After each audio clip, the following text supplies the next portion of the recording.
Welcome everyone to another episode of Cinematic Realms. I'm your host, Gwen Webster, and with me as always is Jared. How are you doing this week, Jared? I'm doing very well for a couple reasons. One, as people may have seen or heard, I just ran the Monterey Bay Half Marathon this morning. So I got out to get out to the with a beautiful sun, nice cool breeze, gorgeous ocean view for 13.1 miles in a little under 2 hours.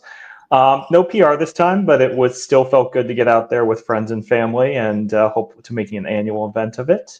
And then I am finally going to be on vacation starting on Monday for 2 weeks, which I need desperately. I still have some catch up from work to do, but it's been 6 months since my last one, and I'm ready. That's good. We won't be letting you get totally away for vacation since you and I will still be on next week to be discussing the back half of Alien Earth at last after a bit of a delay. It's a staycation, so this is just something fun to do as well. So I'm happy that we're back in the swing of things because, as people know, we took a little bit of time off for reasons we talked about last week, but now that we're started up again, the consistency is a good thing. Yeah, well, actually, I didn't know if we were going to have that consistency because actually earlier this week I overdid it a bit on Tuesday. I was running around a lot and then ended my day with going to the movies in the evening, which we will actually talk about in the mid-roll. And then couple days for the couple days after that, I was getting up early for work every day and working like full days, and it really took a lot out of me to where I was feeling a lot of fatigue and lack of energy. So another sign that I'm not quite 100% yet, but I'm feeling pretty good today. So, and maybe also because I had the distraction of prepping for the stream and stuff, but I thought I felt pretty good. So yeah, so we're on doing this, and so things are going good. You know, they're going slow and steady, but yeah. This week we're going to be talking about honestly, it's my personal favorite superhero / comic book movie of the year, and I've really been looking forward to talking about it, and that is Marvel Studios' The Fantastic Four: First Steps, and I'm even wearing my shirt in celebration of talking about it. And it's really funny because and obviously this is not the first Marvel Studios movie that we've talked about on the stream. I've been enjoying a number of them over the past couple of years, but I have a long history of being grumpy about about the MCU, but I find myself really responding to a number of them over the past couple of years, and this is a really special one just because, you know, I think, you know, people who are big fans of the Fantastic Four, which I am, have been looking forward to something that really captures the spirit and tone of the characters and the world they exist in. And this is also a special kind of film for the MCU, I think, because it kind of, at least for now, is off in its own corner because it takes place in a different dimension than from the rest of the, you know, quote unquote MCU. So even though it's a Marvel Studios film, it really kind of feels like a bit of a breath of fresh air and kind of like something almost outside of it, in the way that like X-Men exists outside of the MCU in their own universe and franchise. And I think that helped this film a lot because I think it's the first one in a while that isn't like super interconnected to everything else going on in the MCU. So it's allowed to just be its own thing for now. Obviously, these characters will next appear in the Avengers film Doomsday, so it's going to be very connected. But yeah, it's I thought for this film, it felt like a couple of different things. It felt in a lot of ways like I said, almost like a different, it feels like a different universe from the MCU because it is, but also in a way it reminded me more than any other film has in a while of those early phase one Marvel Studios films, because there wasn't the baggage of let's connect the dots here, and all this stuff happened with these characters, and so in that way I think it works really beautifully well, and also it's aided by the fact that I think it's a beautiful, heartfelt story with a lot of heart, charm, and optimism. Not the only film this year, comic book film, to feel that way. I think it's a really good companion piece to Superman in that way, and also, like, stylistically, it's one of my favorites comic book films in a long time, because I think the production design and the costume design and the cinematography and everything is just some of the most impressive I've seen in a long time. And the music, oh my God, the music. I'm going to talk about Michael Giacchino's score for this film. But yeah, I think that about covers it for my overview of it. So how about you, Jared? So I think you were very apt to point to start your kind of look at this film on the idea that it really is kind of had the opportunity to be its own thing. Now that comes with weighted, baggage, in the sense that even before this movie was announced, we knew that Marvel was in the phase of the multiversal saga. So the idea that this is going to be a standalone corner of the Marvel universe, it's not going to last. That's going to be ending in next year. But I think the reason it was all the more important for this movie to have a chance to just be a Fantastic Four story and not have to carry the heavy weight of direct interconnectedness with the larger MCU, with the exception of the post-credit scene, obviously, is that unlike a lot of the characters that Marvel Studios has brought to the screen, the Fantastic Four have been on the big screen before, multiple times. With the two films directed by Tim Story, Fantastic Four and Fantastic Four Rise of the Silver Surfer, which actually has a very similar premise to this movie, even though it executes it a bit differently. And then, of course, the rather, I'll dare to say, infamous attempted reboot of the Fantastic Four directed by Josh Trank.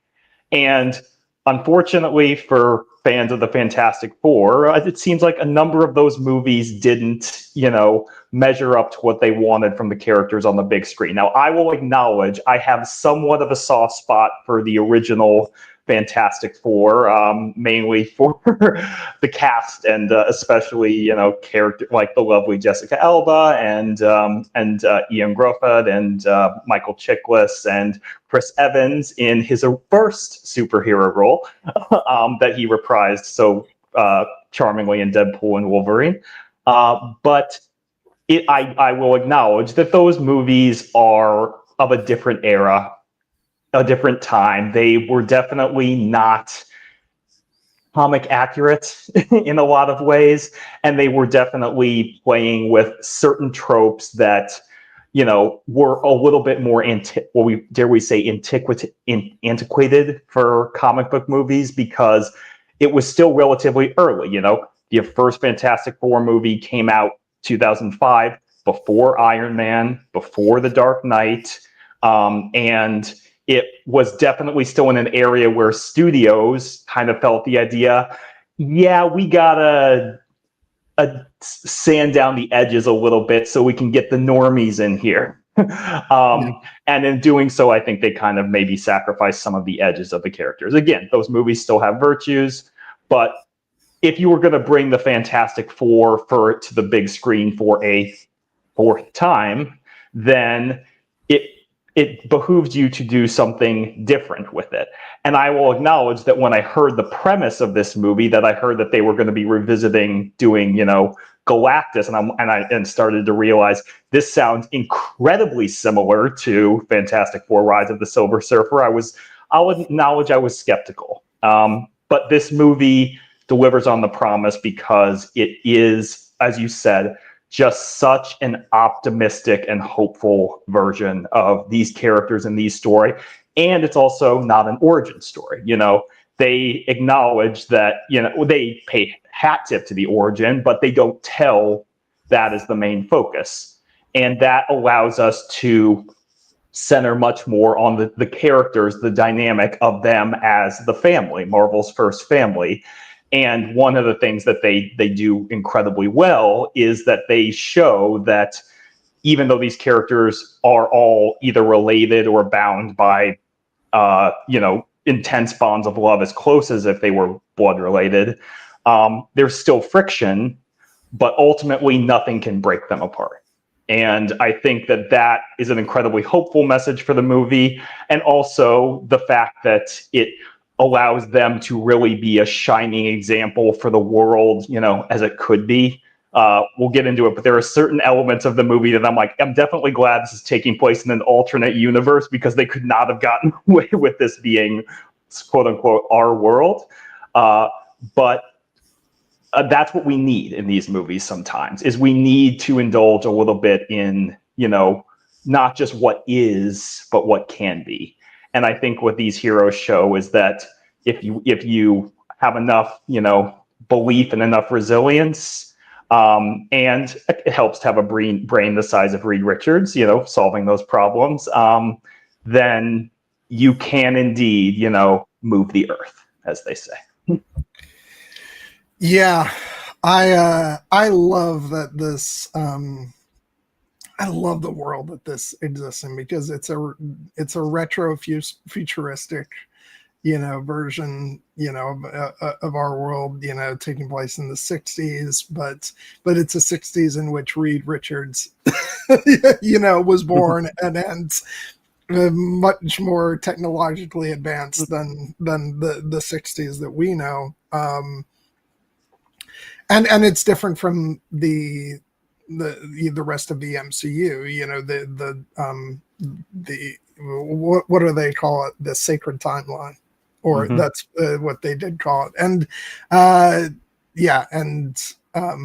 and so it just allows them to do all these fun, cool things where, it is very much the 60s, but it's got, a sleekness to it, and, all these cool things. And that's like one of the first things I want to say, because as much as there's a lot to talk about with the story, and we're going to get there, but I've been vocal about the fact that one of my favorite things about this movie is the production design of it, and it might be my favorite since the original X-Men.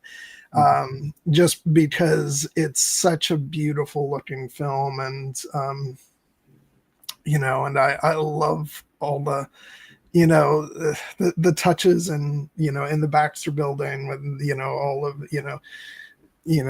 where Reed works, and all this stuff, and Herbie, it's just a great little touch, and then the spaceship, the Excelsior, and all this beautiful stuff. And it's just you can't take your eyes off the screen. It's such a beautiful film to look at. And for me, that's sort of something that not always, but it's very often been lacking for me in other MCU films, because and part of the reason for that is that the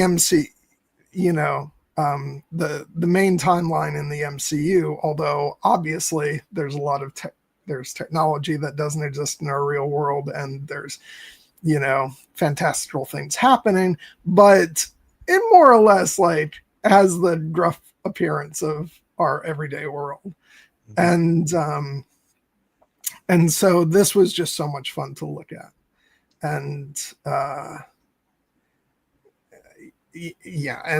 so I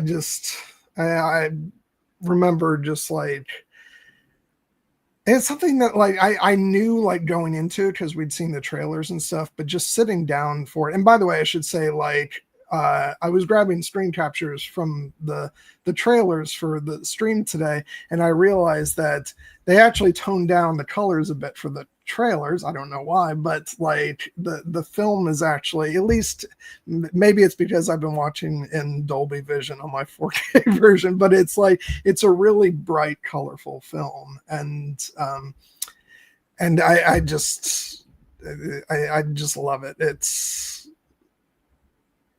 It's just so much of it is, you know, the cinematography, and it has some of the best visual effects I think of any Marvel film as well.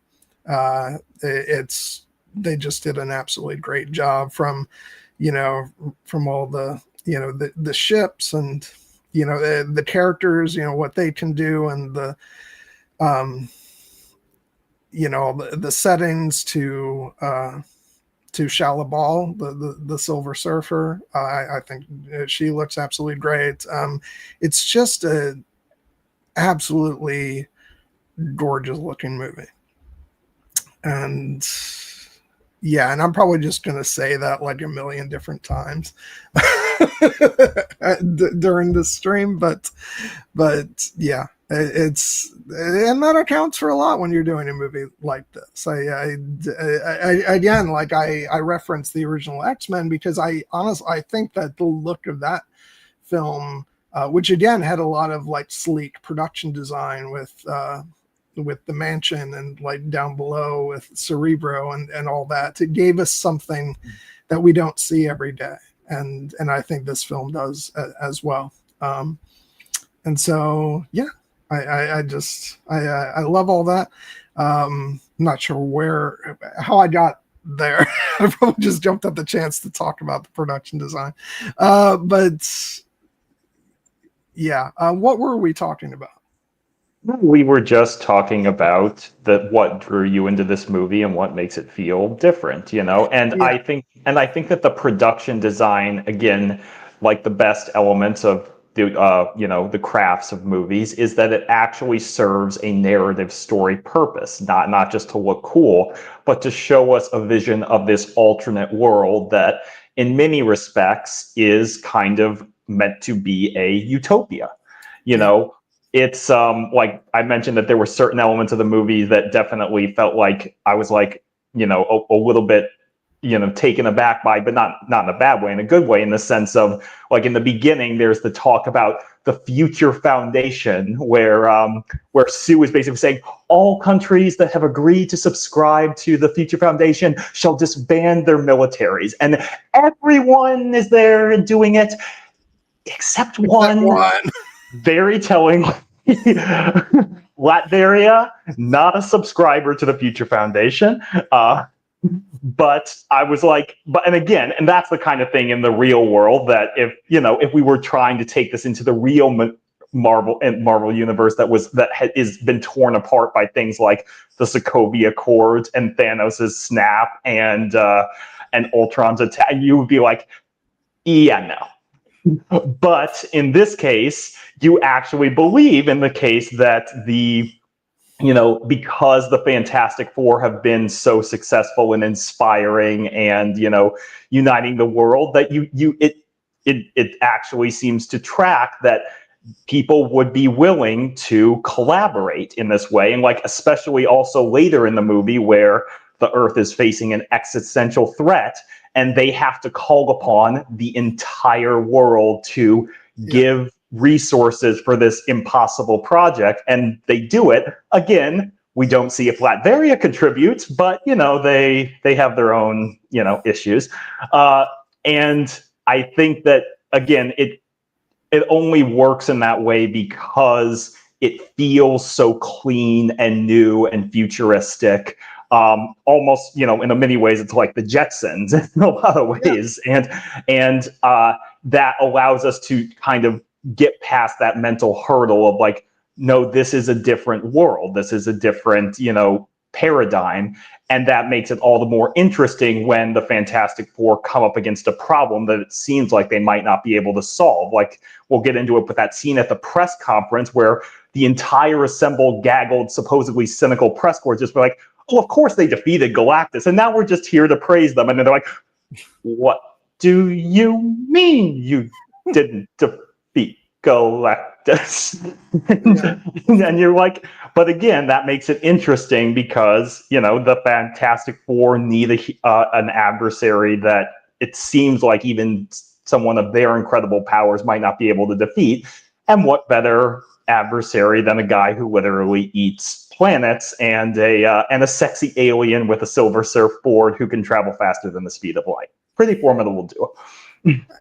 As Ben would say, stop calling her sexy. I will not. No. Yeah, well, it's really interesting because in this world where the people's faith in the Fantastic Four and their adoration of the Fantastic Four seems to have brought everybody together in this utopia. Then when they don't defeat Galactus and it's a slip up in that sterling reputation, then suddenly it's very easy for the people to turn on them. Yeah. It's because what do you mean you're not perfect? And so that's where we see a bit of, oh, there's the humanity we recognize. Mm-hmm. Mm-hmm. Yeah.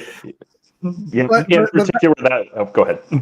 I was going to say, but thankfully, it's still like a humanity that's much more willing to, even in the face of that, like they just need a little pick me up and they'll come back together. But the crack is there, and as it should be, because that's humanity for you, and and even the seemingly greatest of utopias, or as close as we see in the different Marvel universes, it's still going to be there.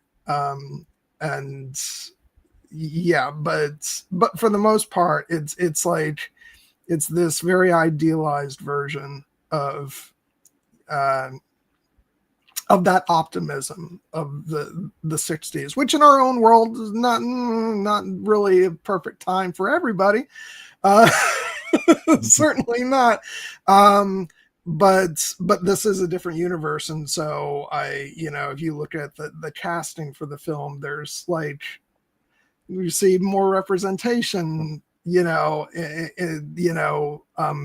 in many of the supporting like characters in the population than I think we might have seen in our own world. So like, so it is very much a more idealized version of that time period in our own world, and also with the technological advancements brought along by the existence of the Fantastic Four and Reed Richards in particular.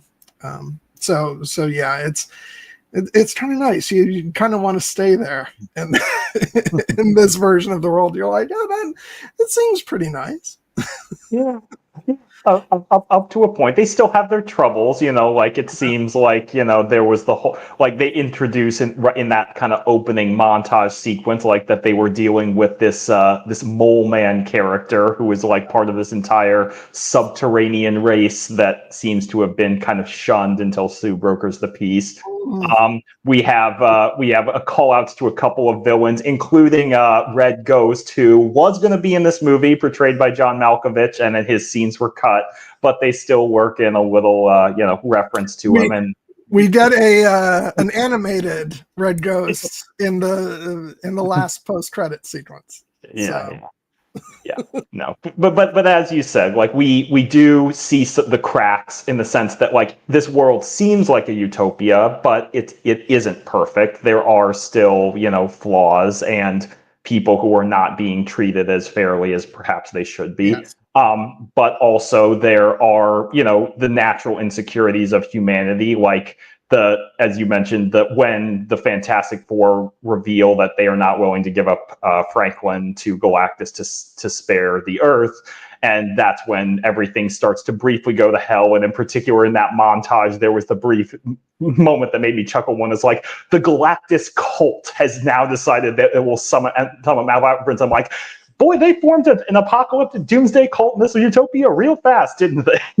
So actually, that's it's funny because I thought I would talk more about Michael Giacchino's score before we get here, but actually, I'm going to.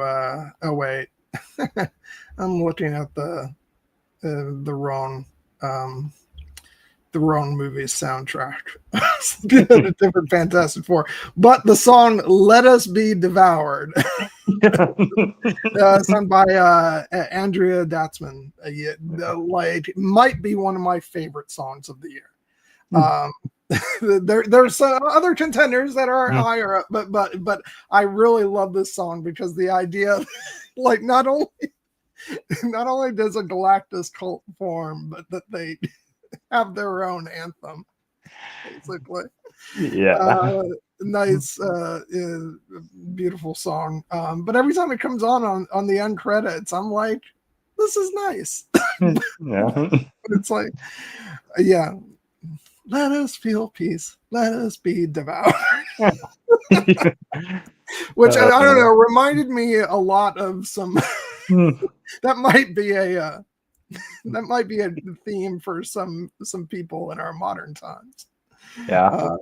Well, and I mean, and even in the regular Marvel universe, it's like, they had their Thanos was right people, just as we did in the real. There's always going to be a strain of that in humanity, but the point of this movie is that there, I think, given sometimes the dark times that we live in, there are people who allow that to just be their dominant perspective of like, oh, humanity can't be saved. Like, look at us, look at how terrible everything is. So like, maybe the earth just should be devoured because we all deserve it. And this movie actually takes a very clear stance of, no, humanity deserves to live. There are good people here where they can do good things, and believe it or not, there are heroes still among us who can inspire us to be better.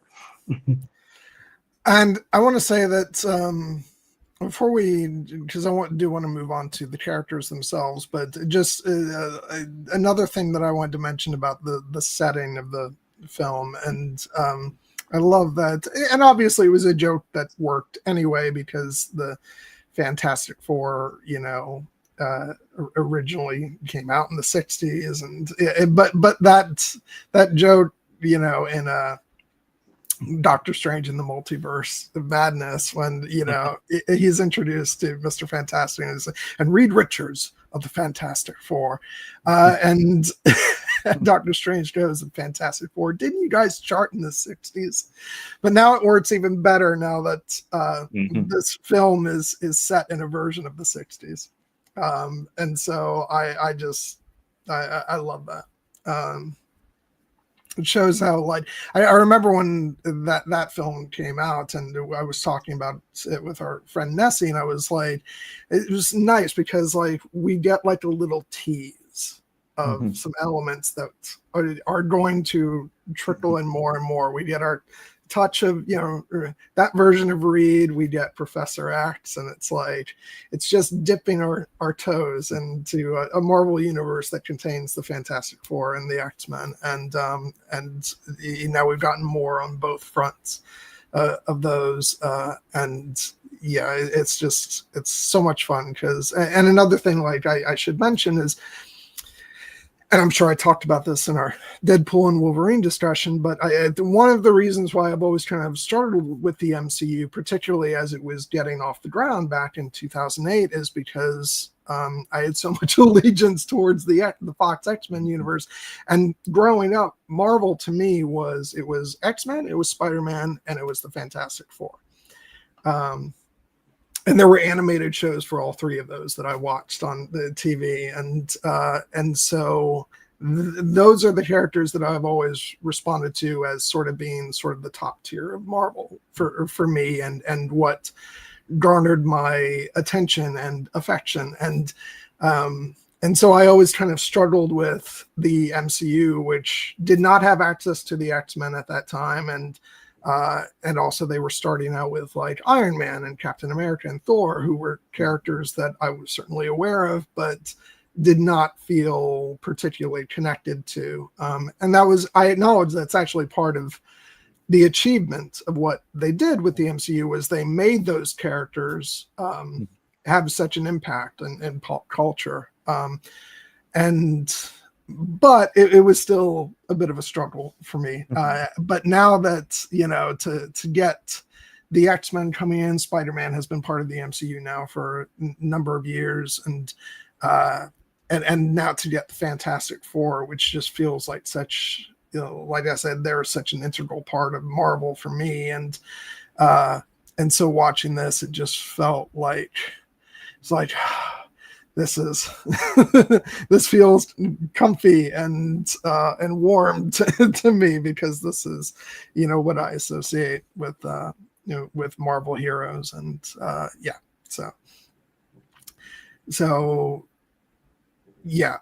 and you have anything else about, what we've been discussing before I move on to the characters? Let's go to the characters. I'm sure we'll circle back if we need to. Yeah.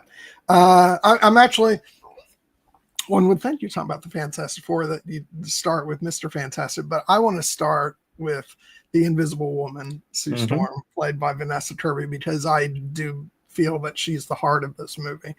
And in many respects is that I feel like, even though she might not be officially the leader of the team, she's number one on the call sheet, I think. Especially considering she's the one who is running the Future Foundation and brokering peace deals and all that stuff. I'm like, yeah, she's the MVP. And when like, all the cast fits wonderfully into their roles, but when I heard that they were casting Vanessa Kirby as the Invisible Woman, I was like, yep, that's pretty damn perfect. And I say this, yes, I love Jessica Alba in the first go around of movies, but she wasn't like, I wouldn't say she was a perfectly cast Sue Storm. But Vanessa Kirby absolutely is. And I think she just embodied the spirit of the character, and she's got she has such a warm presence, but also she's fierce and powerful, and just exudes this strength, and she's going to defend her family, no matter what. And honestly, I'm just such a huge fan of Vanessa Kirby pretty much ever since I saw The Crown. I think she's absolutely phenomenal, and again, I think this was perfect casting, and I love all the different aspects of her that we get to see throughout the film. And I don't know. I'll think of some more stuff to say, but it's all just superlatives to start off.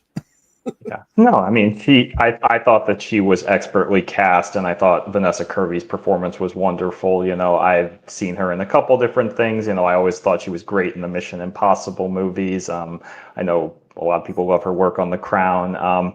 But in this movie, like, as you said, like, getting to play a version of the character who has been portrayed multiple times on screen before, but perhaps getting to be a little bit closer to the original comic roots of the character, I think did a wonderful, was a wonderful place for her to start. And then just the fact that, as you said, I do think that she is in many ways, if not necessarily the leader of the team, like the heart of the team, because, the Fantastic Four is a family unit, and, Reed Richards is her husband and Johnny Storm is her brother. And, she's obviously very close with Ben as well, even though Ben is named as Reed's best friend. The affection between the two of them is obvious.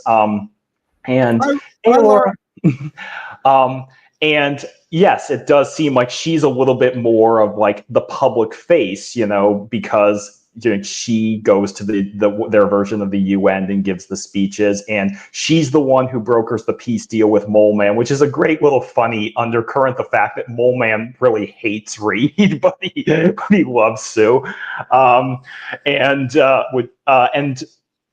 in particular, also the fact that this movie introduces, Franklin Richards, the one of the children of Reed and Sue in the comics, and in many respects, the central, a heart of this movie is the bond that Sue has with her son, even before he's born, and what she's willing to do for him. The fact that she, essentially is willing, as she says her mother would have done for her, and as she does later in the movie, willing to not only attempt to move heaven and earth, but to give literally everything.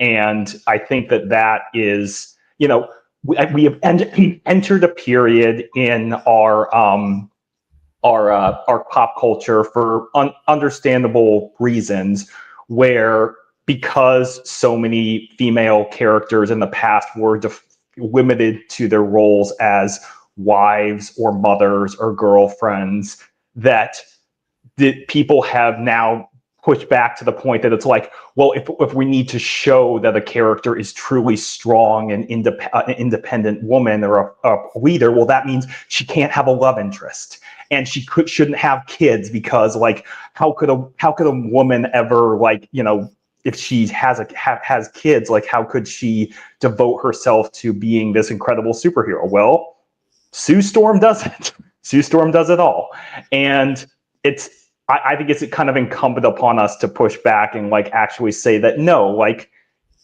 it's hard, it's incredibly hard, as you see in it, but you can have it all. Like you don't have to choose, and that is kind of in Sue's big scene. The world is essentially asking her to choose being a hero and give up being a mother. And she goes out and faces them, and very empathetically, but very firmly says, no, I will not sacrifice my child for this world, but I will not sacrifice this world for my child. And again, that is kind of the aspirational, optimistic, thing that we need to see on screen, so we can, reinforce that yes, it is possible to do that in this world. It is not the case that, like, in order for a female hero on screen to be perceived as badass, it means that she has to be alone. Sue Storm is incredibly strong, but she is defined as part of being part of a unit, a family. And to try and separate her from that actually defeats the point of the character. Yeah, and like I'll even admit to when I saw the early trailers and they made the fact that she was pregnant with the child part of it. I think subconsciously there was a part of me that was like, oh no, is that going to be her story in this movie? She's pregnant and sort of taken out of the action, and and little did I know that, like, first of all, no, not at all. And second of all, that the movie itself was going to, have the babies be Franklin such a pivotal part of like not just the character stories, but the overall plot, and that it was going to then unleash Sue as, among many other things, of the fierce, mama bear, don't you dare F with her child and or her family. And yeah, they did some things with this movie that I was not expecting, and I'm actually very grateful that they did, because yeah, I just, and she is, I mean, I think she is my favorite thing in the movie, and yeah, I'm just, and I can say this about all the characters really, but I can't wait to see, like, we've seen these characters in this environment, and I'm actually now really intrigued to see how they interact with the other characters in the MCU. Yeah, my only, and it's funny, like, this has played a trick on me now because, like, and who knows, because it's the multiverse and they have some things, you know, that they haven't revealed to us yet about what, you know, we're going to see in the next 2 MCU films. But I like, even though, like, I talk about not emotionally responding to them as much, there is part of me that is, like, lamenting the fact that we may not get, like, a you know, Reed Richards interacting with Tony Stark, you know, or you know, or having any of them interact with, like, Steve Rogers, or, you know, and who knows? We don't know what's going to happen. But then the flip side of that is I am going to get to see them potentially interact with a bunch of the X-Men. So, so I have that to look forward to. But yeah, no, she's just amazing. And it's funny because I remember saying to you when, before the movie came out, I was like, I feel like we're not getting as much Reed in the trailers. And I wonder why that is, because I didn't really have a pulse on, like, how his character was going to vibe with the film, because we were just getting some things that, like, I don't feel like we really got the sense of, like, you know, we got him saying, like, a, you know, big important, like, things in the trailer, but not a true sense of how Pedro was going to play the character, probably because in the movie he's a big old nerd. And, you know, and the big proclamations are, like, not really who he is. But the person that we did get a lot of in the trailers was Sue. And you know, a big part of that, again, is because I feel like she's the heart of the movie. And as you said, she's the public facing member of the Fantastic Four. And so she's the one who actually gets the big speech in the film, and Vanessa Kirby absolutely kills that. Especially the moment when she says, you know, it's about, you know, having something, you know, bigger than yourself, and the 4 of us, we already have that because we have all of you. And it just, like, oh god, it was just really powerful. And yeah, I don't really expect the movie to do, you know, much in the terms of awards other than maybe some tech categories, but I would not be opposed to Vanessa Kirby getting some nominations here and there, you know, even if it's not the, you know, the big one. but like, I'd like to see some awards bodies, like, give her some nominations. I think that would be good. But yeah, she's wonderful. And since we were just talking a bit, I was just talking a bit about him, let's go ahead and talk about Pedro himself. The world's most popular man.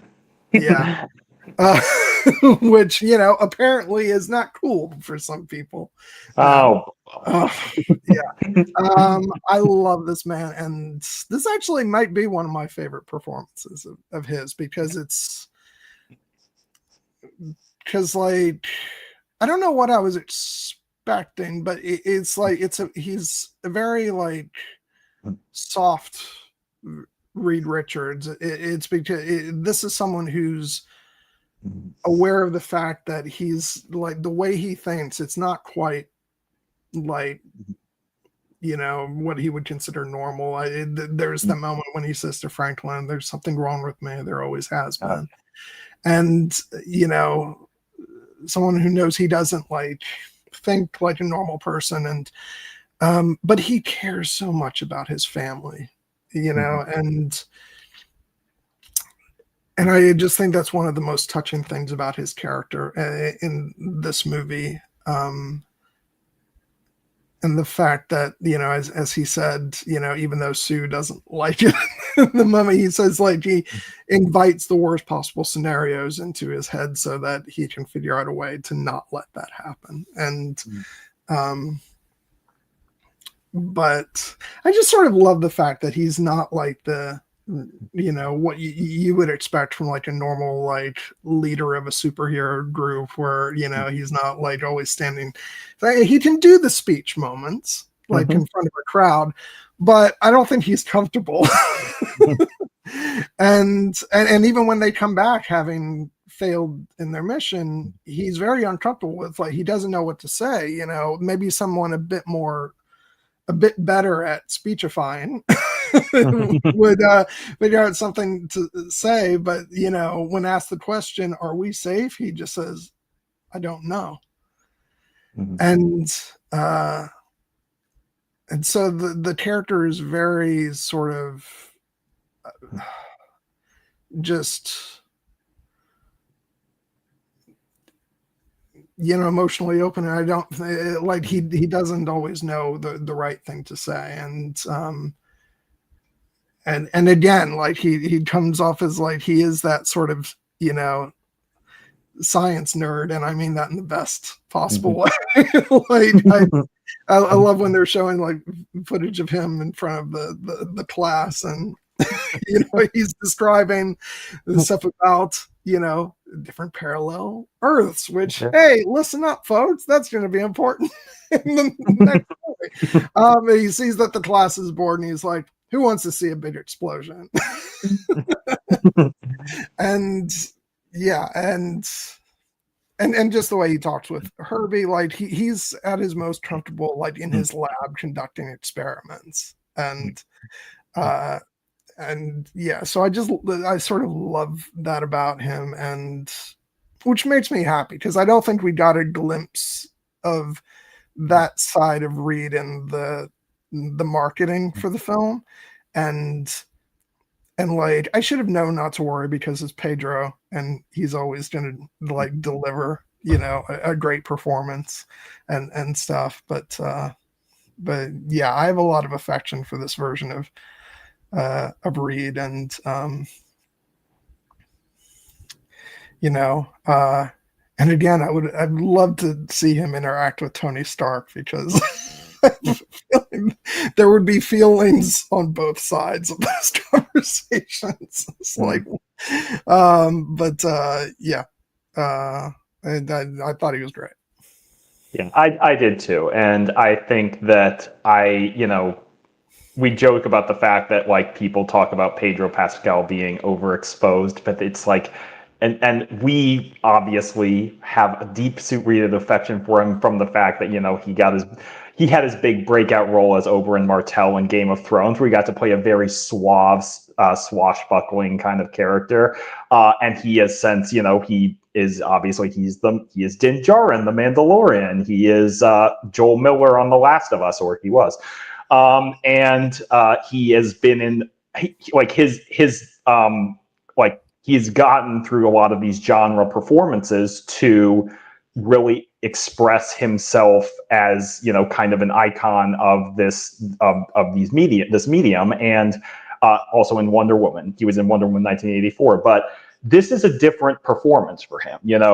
I think it's telling that he plays Reed as a much softer, character, and not softer in terms of like weaker, but like softer in terms of quieter, more soft-spoken. As you said, he's clearly much more comfortable in a lab, figuring out the problem, rather than, talking, out in front of a big crowd. Although I think he seems to relish being in the element, teaching, the kids. That's one of the highlights of his week.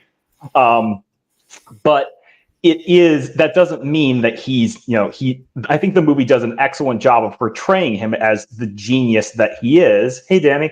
Hi, Dan.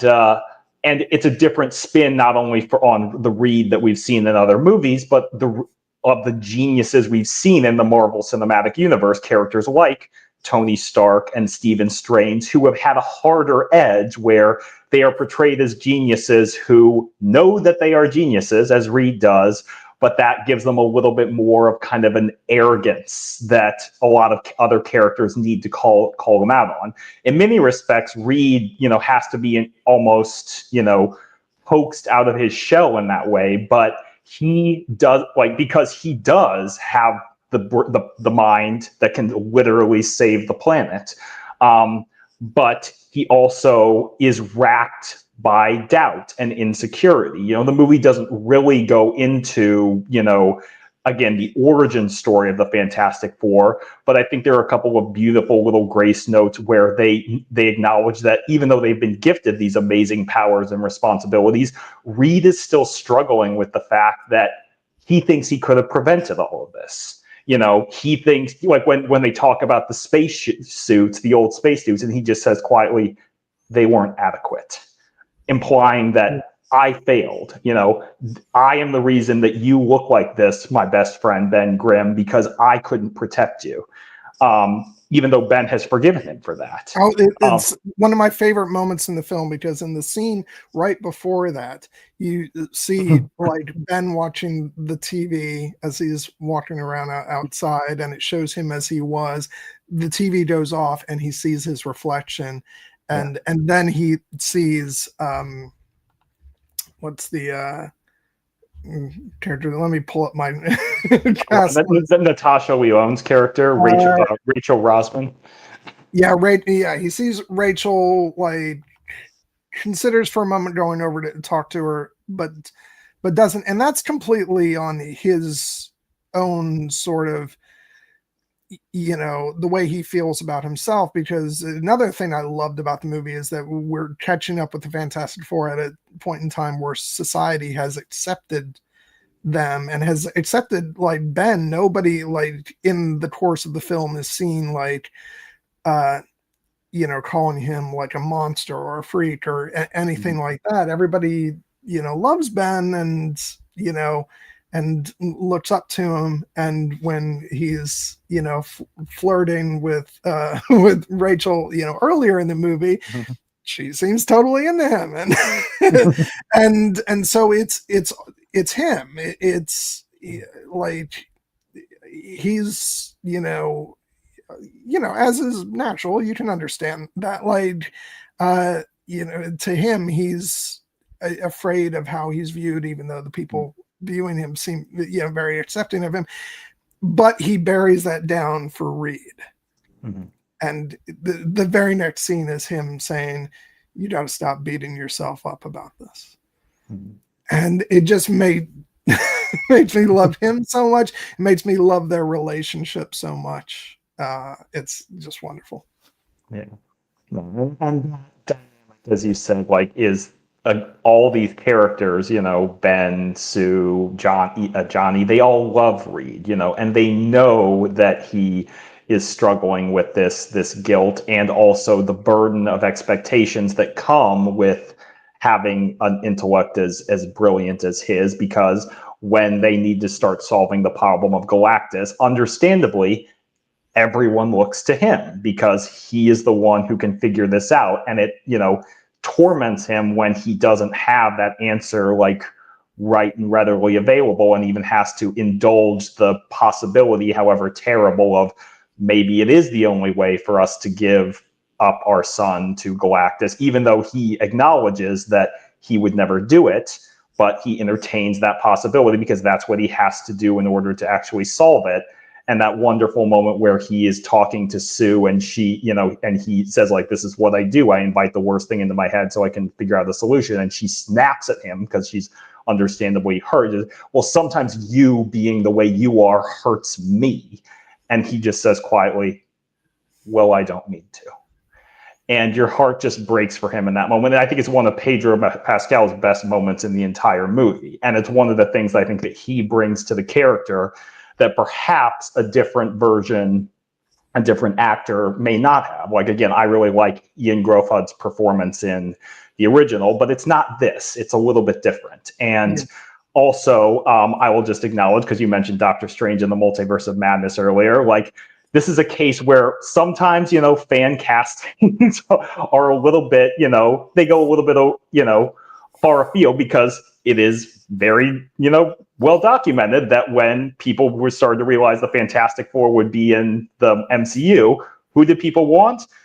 everyone wanted John Krasinski. John Krasinski has to be Mr. Fantastic because he looks like the character from the comics. And so I thought that it was actually a brilliant little touch that the MCU cast John Krasinski as Mr. Fantastic in Doctor Strange and the Multiverse of Madness, and then made sure that he wasn't going to be the version of the character that continued forward, even though he could have been, I suppose. Yeah, he could have been, but I remember when it became circulated that Pedro Pascal was going to be the choice or the rumored choice, and people were like, well, why would they do that? Like, he doesn't match the description of Mr. Fantastic from the comics. And I'm like, open your mind. They're casting the right actor for the right part, and it's like neither did Samuel L. Jackson before he was cast as Nick Fury. And who do you think of now when you say Nick Fury? So yeah, no, and like I'll be the first to admit that when I thought of Mr. Fantastic, I did not think of Pedro Pascal.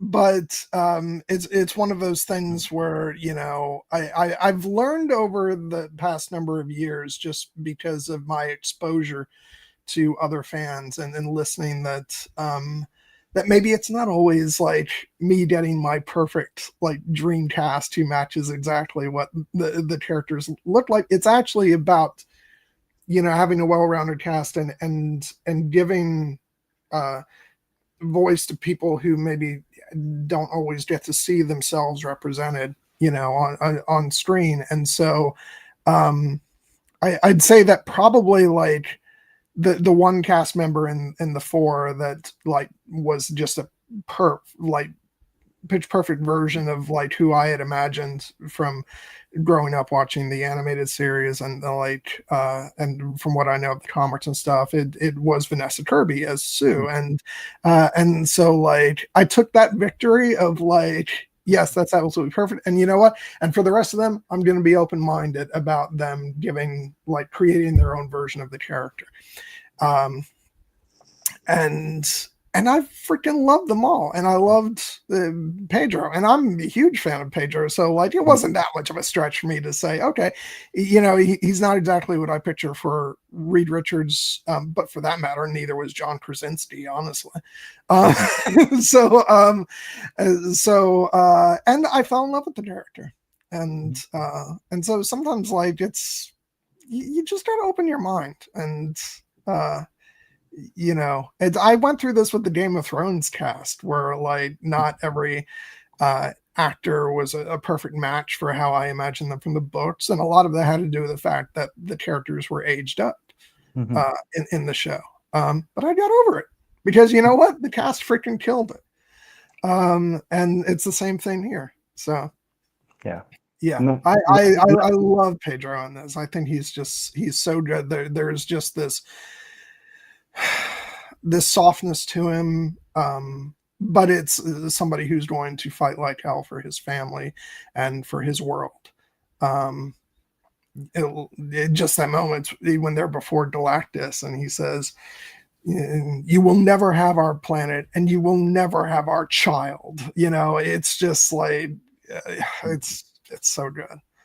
At a moment where Sue can't even respond, like she's just like, her reaction is like, no, like nothing else. And it's just, so it's like,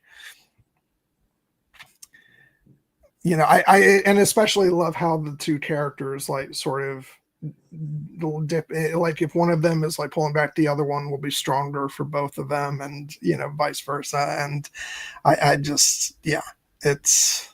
And then there's a moment towards the end of the film when, you know, Reed sees that, you know, Sue is using so much of her power that it's probably going to kill her. And he's like, no, Sue, it's too much. And she just yells out, you know, Reed, get Franklin. And he takes a moment. Then he's like, she's right. You know, it's Franklin is what's important, and then he coordinates the others to run forward with him and do what they need to do. So yeah, it's besides both of their performances being so great, and individually, I think they're just so amazing. At depicting them as a couple, and the fact that they have moments where they're not like, more so on Susan. She's not always super pleased with but they work through that, and then and then their love shines through, and obviously that's a big part of this film, as is the love shared by all four of them. So I just, they're both so great. Well said to all of that, so much so that I'm even willing to overlook that you said it wasn't too much of a stretch for you to imagine Pedro playing Mr. Fantastic. Oh, I did say that, didn't I? I'm sorry. No, I think it's fun. We probably would have brushed right past it, but I would just I can't let that one. God. And I didn't even do that on purpose. That's it's one thing if you say, if you lean into it and you're like, oh, but no, completely on accident. I believe you.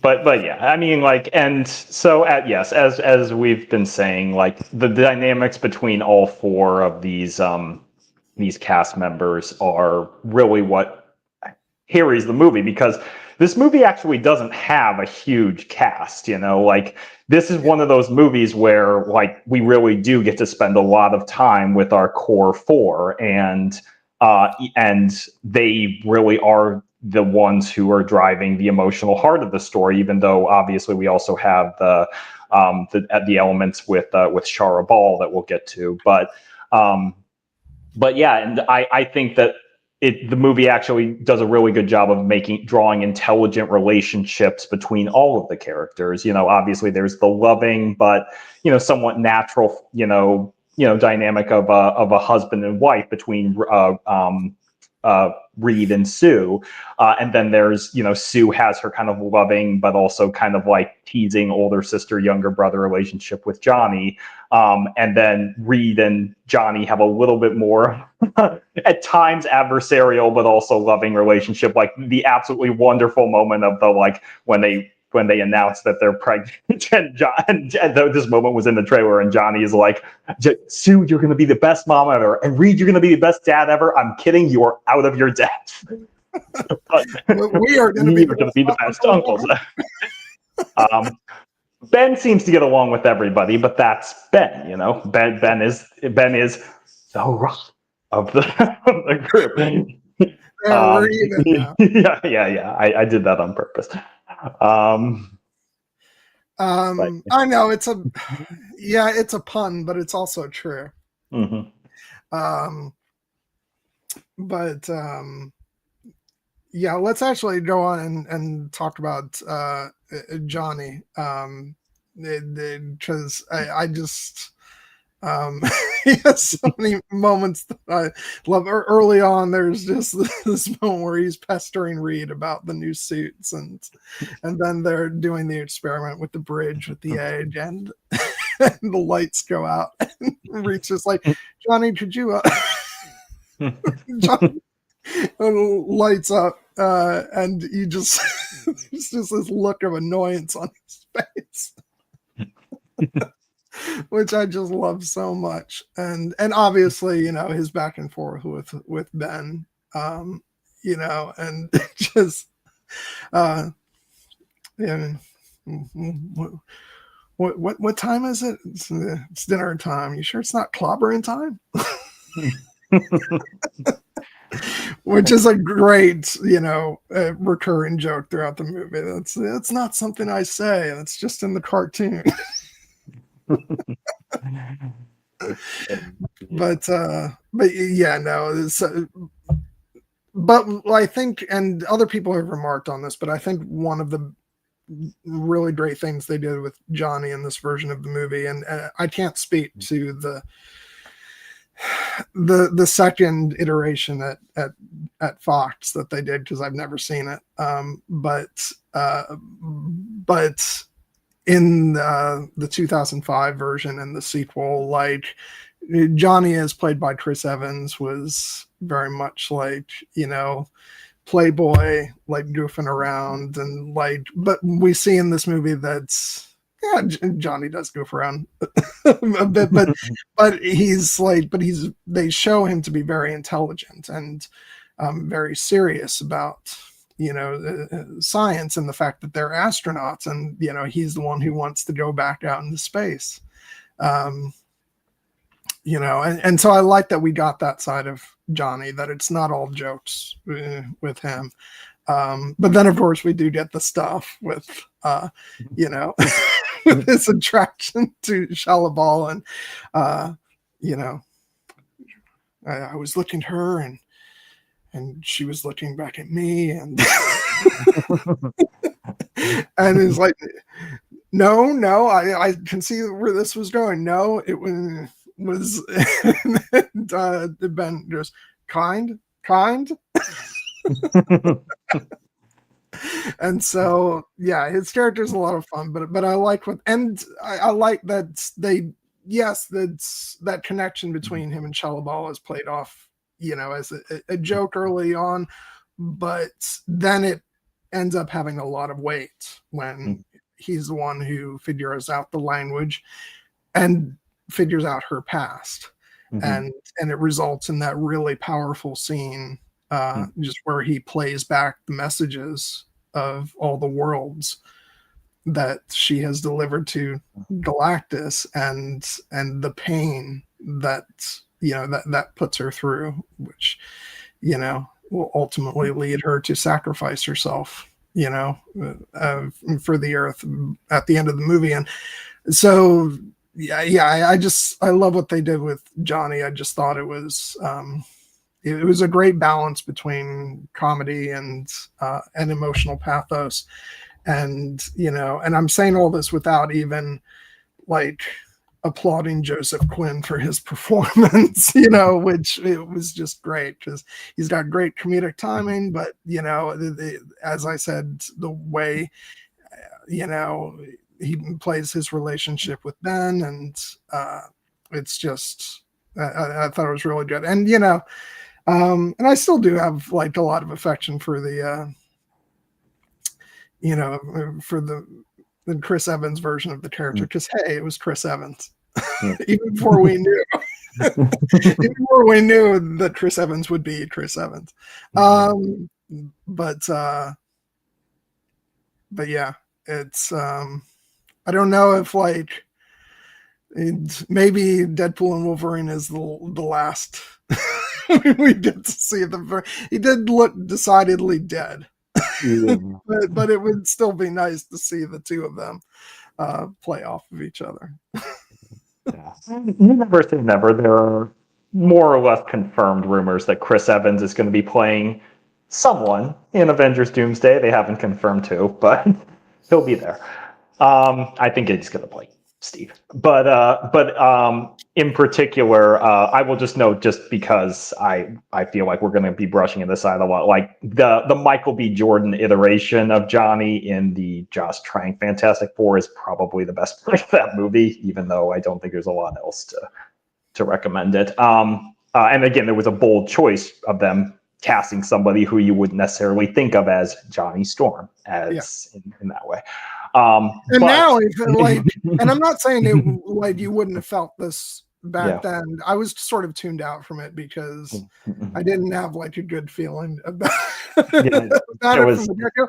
But nowadays, if you said we're going to cast Michael B. Jordan as Johnny Storm, you'd be like, oh hell yeah. Yeah. Well, he just deserved a much better iteration to be cast in. Well, I think he got a role worthy of him in the MCU ultimately with Killmonger. But yeah, this version of Johnny, as you said, is a little bit I don't want to say toned down from like the hyper Playboy version, but he definitely is, I would think, a little bit more like emotionally well-rounded. He's still got jokes. He's still got, as you said, his attraction to Sharabal that's played for laughs. And we don't see quite as much of him like womanizing elsewhere. The movie just focuses its attentions elsewhere. But even his interaction with Shalabal, like, it's not just him going up to being like, hey girl. he actually tries to, connect with her, and when he's talking to her. And I think that is one, even though she does seem a little bit, annoyed by him in the beginning, like it ultimately, their connection pays off in a very real way. And that scene where he plays the messages for her is one of the best scenes in the movie. And it's a great heroic moment for Johnny in the sense that, while everyone is focused on Reed's plan to literally move the Earth, to teleport the Earth, it has to be noted that that plan would have utterly failed if Johnny hadn't been so committed to his dedicated version of the plan of like, no, there's something here. I can understand what this woman was saying to me, and I can use it, to communicate with her. And because if he hadn't done that, then Sharabal would have destroyed every last gate, and they would have been literally up a creek without a paddle. But in this case, that his intelligence and his dedication and his love for his family, because he's doing this because he wants to find another way that doesn't involve them giving up his nephew, and his empathy for Sharabal is incredibly, real because he doesn't just see her as a monster as other characters might. But then also there is his, willingness to be self-sacrificial at the end. He was about to, that moment when he connects with Sharabal at the end and is talking to her after having communicated with her, when she says that they should give up the child as a sacrifice, and he volunteers like, no, take me. And when she says it's not my your sacrifice to make, he recognizes that that's perhaps we lost you there for a minute. I wasn't sure if you I had frozen up. Yeah.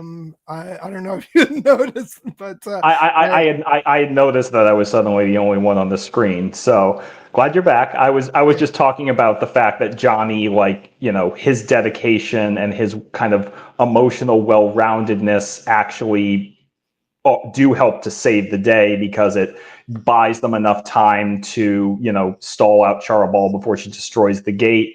His connection with her actually, in that moment when after he's played the message for her and she goes up to, above the Earth, and he follows her, and he basically says, take me instead of my nephew. And she says, it's not your sacrifice to make. And then he's willing to make it at the end, before Sharabal, is kind of a gesture of reciprocity for what he did for her, makes that sacrifice instead, so that he can still be with his family.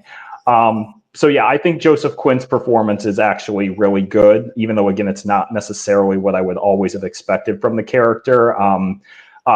Joseph Quinn has been in a number of different things recently. His biggest breakout by far was his role on the 4th season of Stranger Things, which I know that you haven't seen, Gwen, but he's excellent in it. But I will always remember him as having that hit. The first thing I ever saw him in was in season 7 of Game of Thrones, where he's one of the gate guards telling Arya to fuck off before, when she's trying to get back into Winterfell. And I'm like, that guy is now one of the bigger stars in the world, who just the power of Game of Thrones to find these actors is unmatched. Yeah, the thing that I knew him mostly from, I don't think I remembered him from that bit part in Game of Thrones, but he was in Gladiator too. Yeah. Which I knew of. Not a movie that I loved, to be honest, but he did a really good job in that. But I like him more in this. Yeah. But yeah, no, and then that scene with him and Shalabal, and she says, take the child and leave. Maybe you'll live long enough to forgive yourselves. Oh God, it's just. But we haven't gotten to talking about her yet, and we'll get there.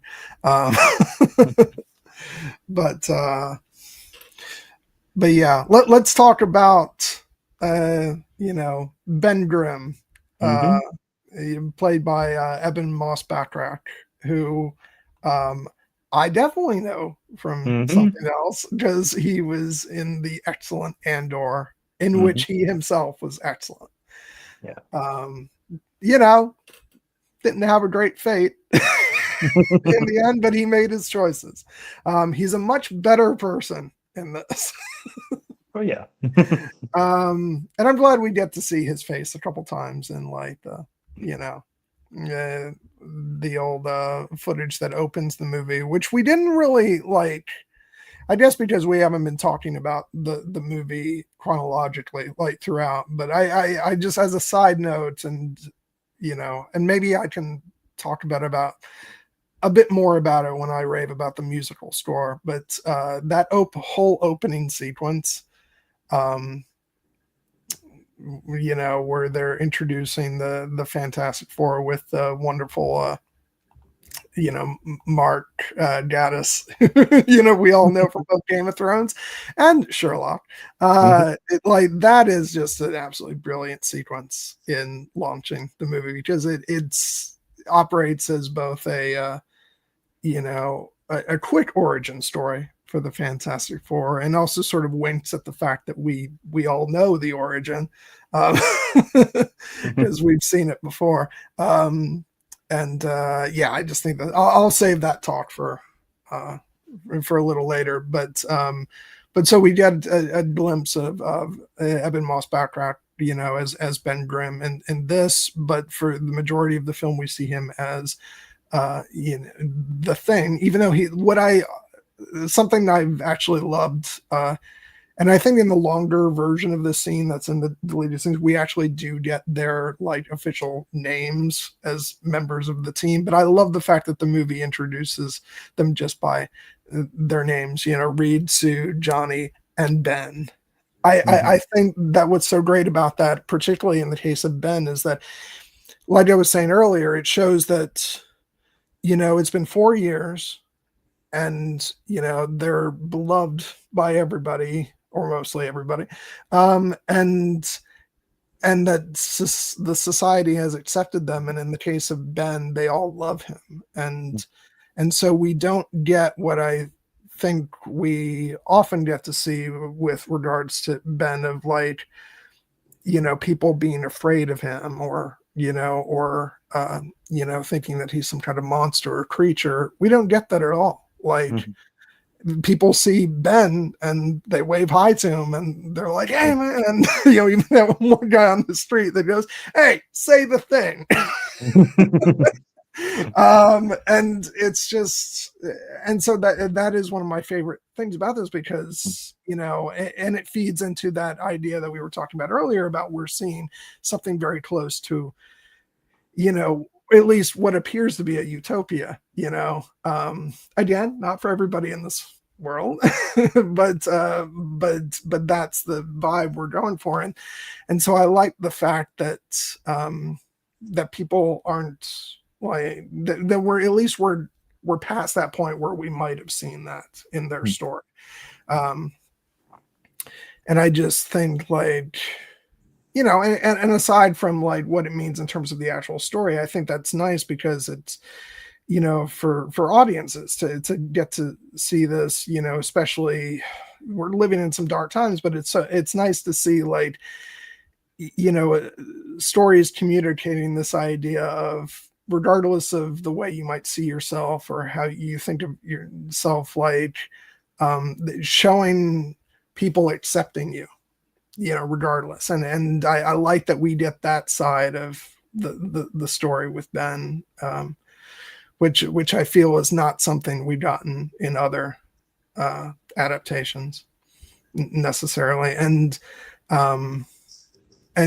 yeah, and it's funny, because I went into this thinking, like, I went into this movie thinking, you know, Ebon Moss-Bachrach was not normally someone I would have thought of for Ben Grimm, and I actually went into this thinking, like, you know, well, you're not going to get better than Michael Chiklis in the original movies, right? Because he was pretty. I was wrong. I love this portrayal of Ben even more, and like design wise, he's very, very close to, the original comics, version of Ben.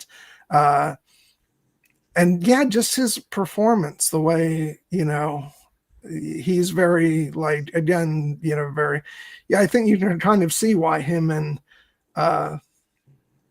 Reed were and are such close friends. Like, he's not quite as like, he's not as shy as Reed is, but the way he speaks is very reserved and like calming, and yeah, and so I really like that performance. It's like, it's a nice contrast to his outward appearance, which is rock and big, bulky, and so yeah, I loved his interactions. I mentioned with Johnny, but then also that scene with Reed where he's talking to him in front of the window, and yeah, but he's also the one that'll take charge when everybody needs him to. Like, I love the stuff with him on the spaceship. When he's telling Johnny to stop screwing around.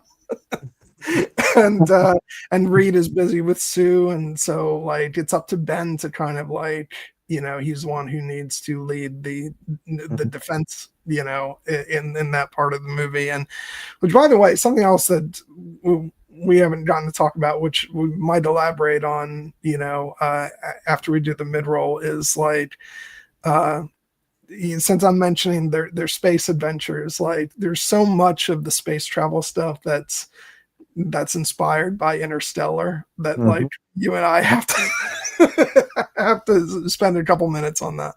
But yeah, Ben's just great, and I like that we do, and I love that we do finally get him, unleashing its clover in time at, at the end of the film, because you got it at least once.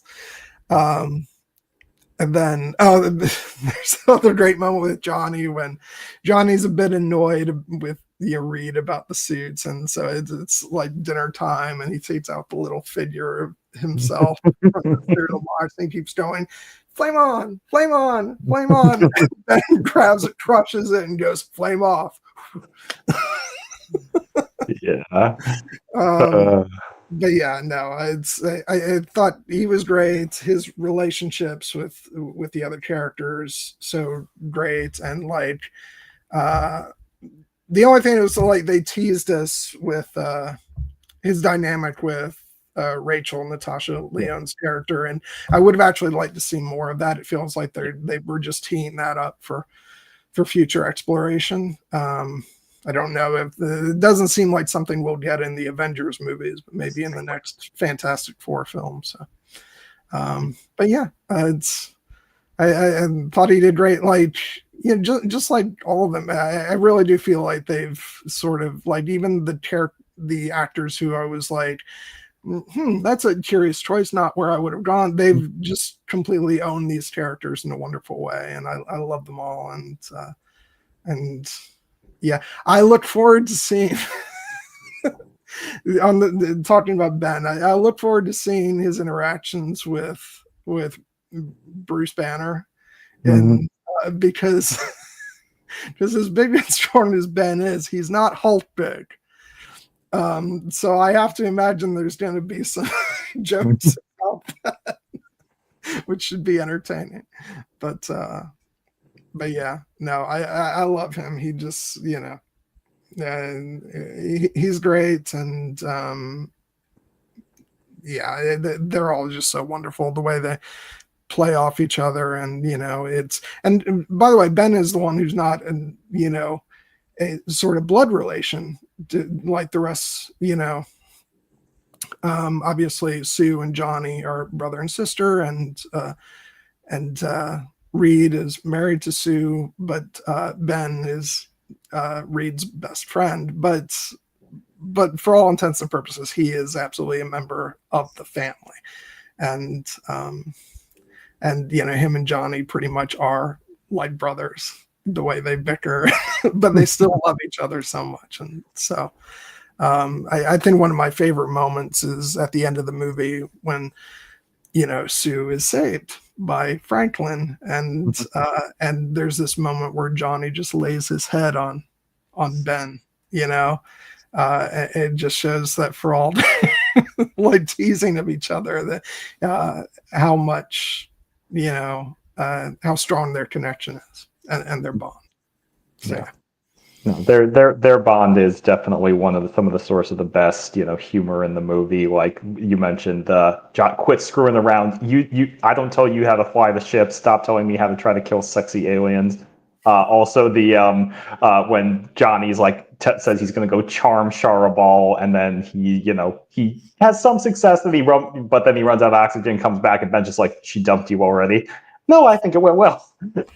But the best part of that sequence is when he's still out there and he's talking to her in her language, and Ben says, "How? He barely has a grasp of the English language." The English language, yeah. and again, that kind of speaks to a Ben who is much more confident in his own skin, because.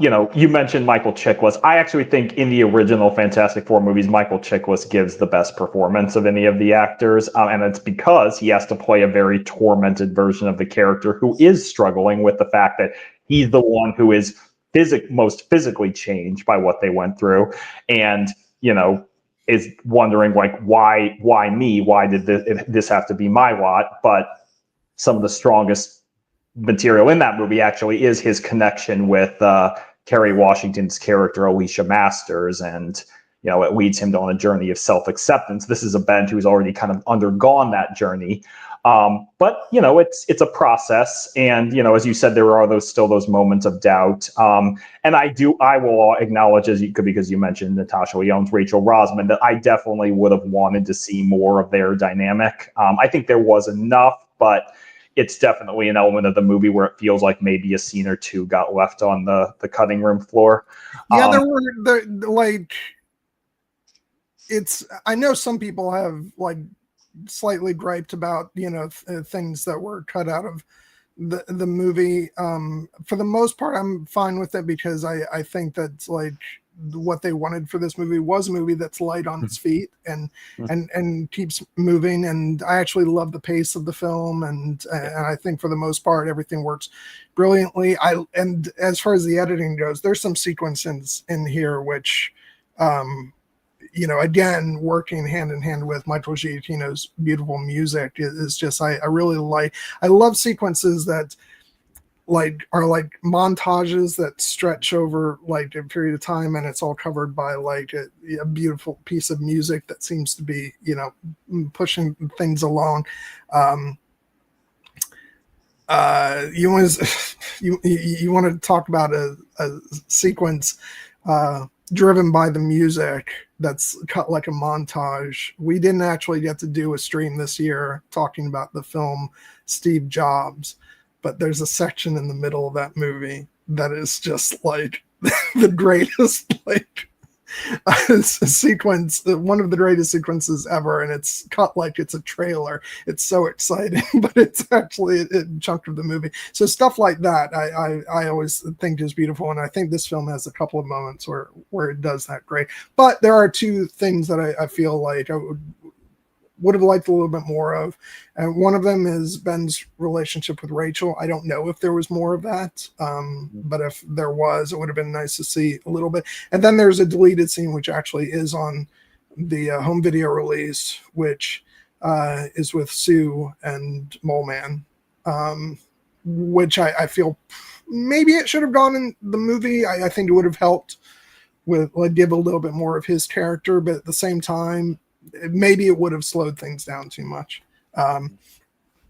But yeah, it's so there are some things there that, but yeah, it's I feel like we're kind of starting to move past the age of extended cuts, because a lot of filmmakers like to say, no, the version that I put out is the version. Which I think is their prerogative, of course. Yeah. Obviously, like in the case of a studio movie like this, there's also probably certain mandates from on high that about run times and the like. So Yeah. I think that but so again, it's just an element of the movie that I was enjoying and I would have taken more from, because their originals, that initial scene between them is so great, where he's picking up the car and the kids are cheering for him. Again, the kids seem to love him at this point, and then when he is talking with and flirting a little bit with Rachel, and the kids are like, ooh. and I do have to say, I do have to say, I wonder what the person who owned that car would have said if he had caught Ben doing that. Probably wouldn't have been the happiest, but Ben was careful. He didn't nick the bumper or anything. But yeah, I mean, and Ben, just because we were mentioning the great dynamic between Ben and Johnny, one of my other favorite scenes is when they're waiting for Reed and Sue to come back after they're kind of agonizing over using Franklin as bait, and they're both like lying on the bed, and they're like, should we go check on them? I think you should go check on them. No, I'm not going to go check on them. You go check on them. Thank you for going and checking on them. No, thank you for going and checking on them. And then Sue pops up out of nowhere, like chicken shits. And Ben has a little heart attack. That was probably one of the biggest laughs in the movie. Oh God. Yeah, another like this isn't connected to them, but you mentioned Sue and like as far as like comedic scenes, there's this beat between Sue and Reed when they're on the bed together, when says, "Oh, I really like my new suit, looks great," and he's like, "Oh, it's pretty much just your old suit, just bigger." And she looks at him like, "What?" And he said, "Bluer. It actually is bluer." Mm-hmm. Yeah. Oh God. That's yeah. No. Oh God. Yeah, they're all so great. I fell in love with them, and like you were saying, like the dynamic between the four of them is a huge part of why this film works so well, because it's the heart, between like their performances and their relationships, and yeah, like all the stuff I was talking about earlier about loving just everything from like the production design, cinematography, and musical score, and all that stuff, like that would all be great, and and it would make me want to go ahead and buy an art book, which I'm still waiting for, by the way. But it wouldn't, like that stuff would just be superficial if this movie didn't have the heart that it does, and that's, for me, is why it's so great. So yeah, it's yeah, and they're so wonderful, and there's more characters to talk about, but we're at the hour-and-a-half mark, so I want to pause here, and it seems like a good place to do the mid-roll, unless you have like anything else you want to say about our four title characters before we move on. We should do the mid-roll, and then when we come back, we can talk about the villains of the piece, such as they are. Yeah. Okay. So, yeah. So, hey everybody. This is the mid-roll, and I'm just going to give a preview of what's lying ahead. We talked a bit about it last week. I'm glad we were able to we weren't positive if we were going to be able to do this week schedule-wise. I'm very glad that we did.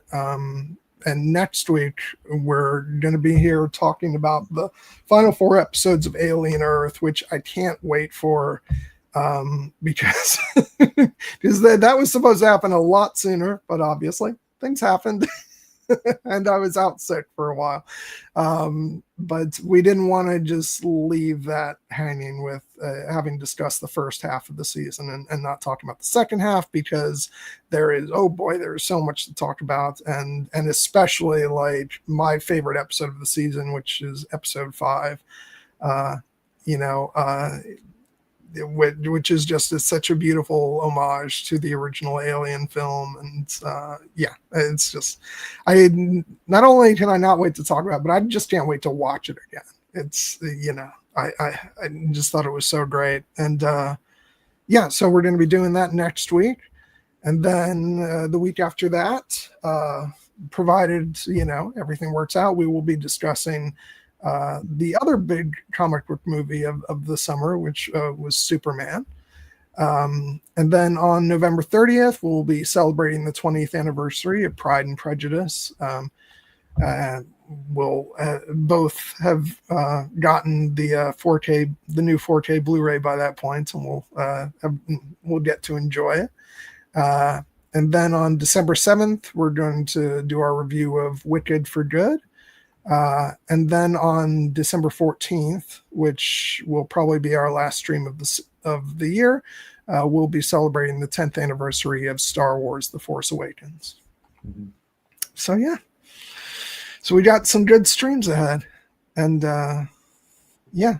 Before we jump back in, I just really quick, I can't help it. I just want to we can compare notes real quick on we've now both gotten to see Guillermo del Toro's Frankenstein.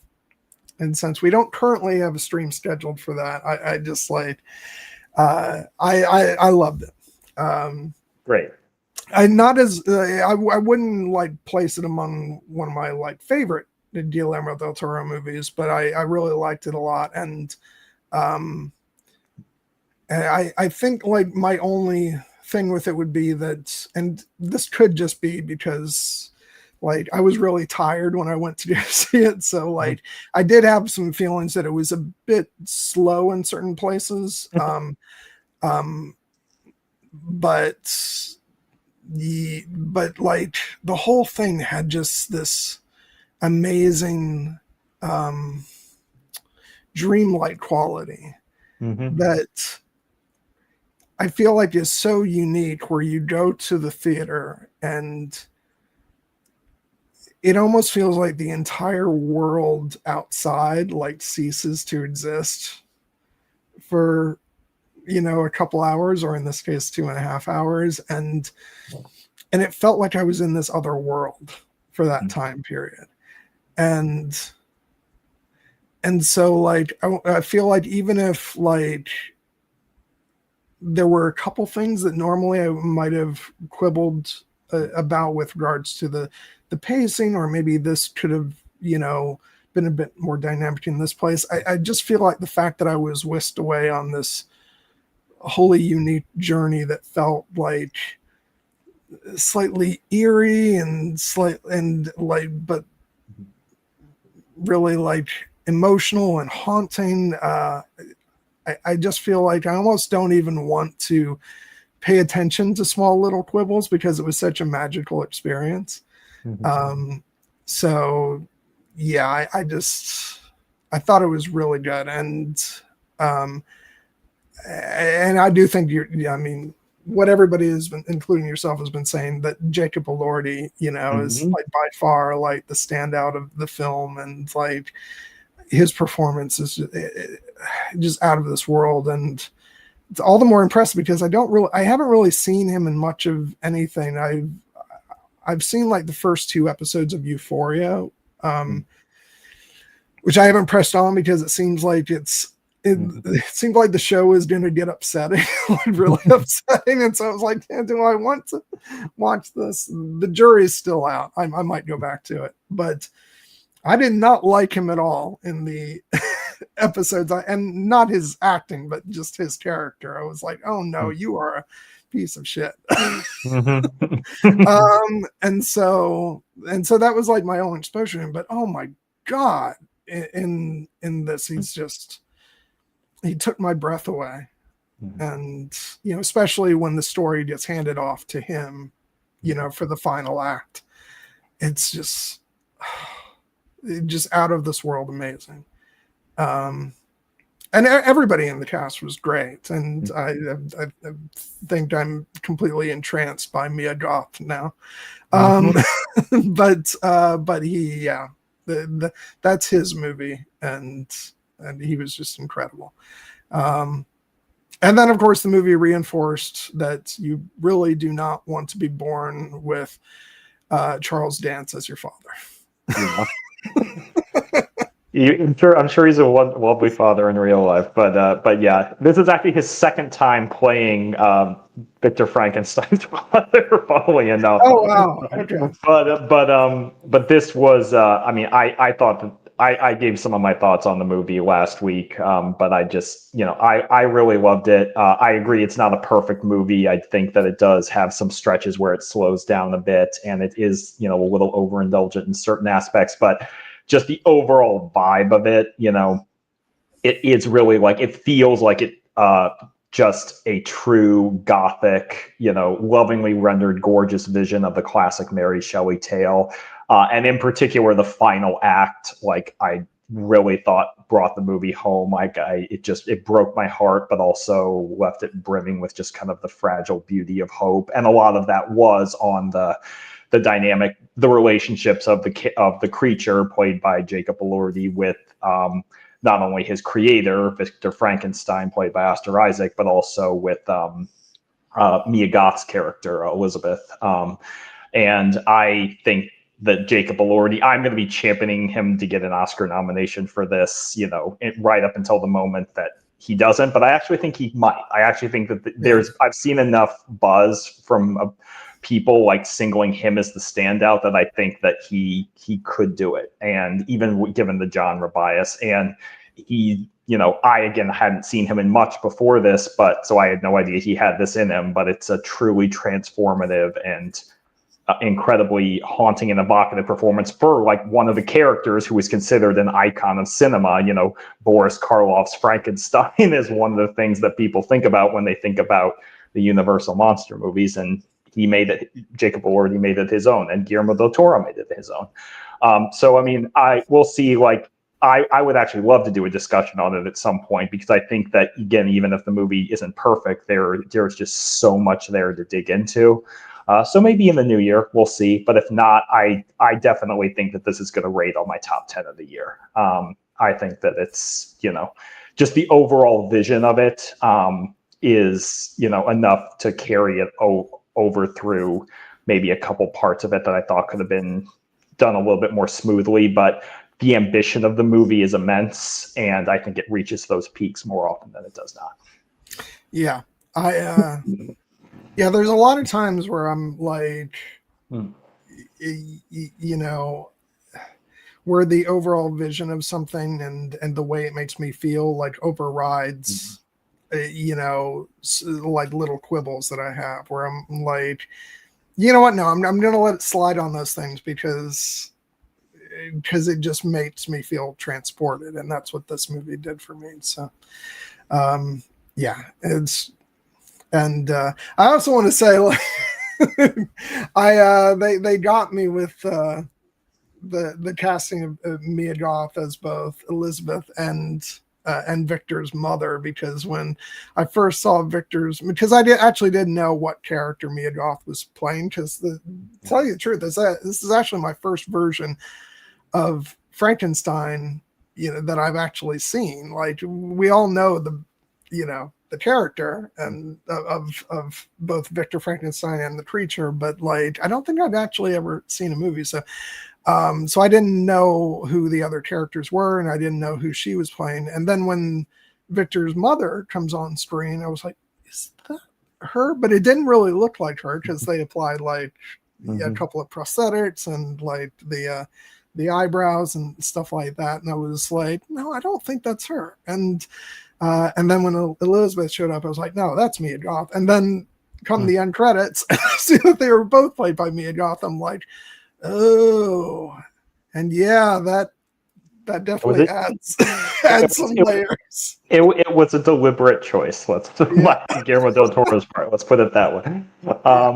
But yeah, I mean, and this is a movie that I am very keen to watch again. It's now available on Netflix, and especially because, as I mentioned, I was so grateful that I got the opportunity to see it in the theater, and I'm happy that you did as well. Yeah. But my theatrical viewing experience wasn't, perfect. As I said, there were some projector issues. So I'm very keen to watch it again and see, how well it holds up. I think it'll hold up really well. But yeah.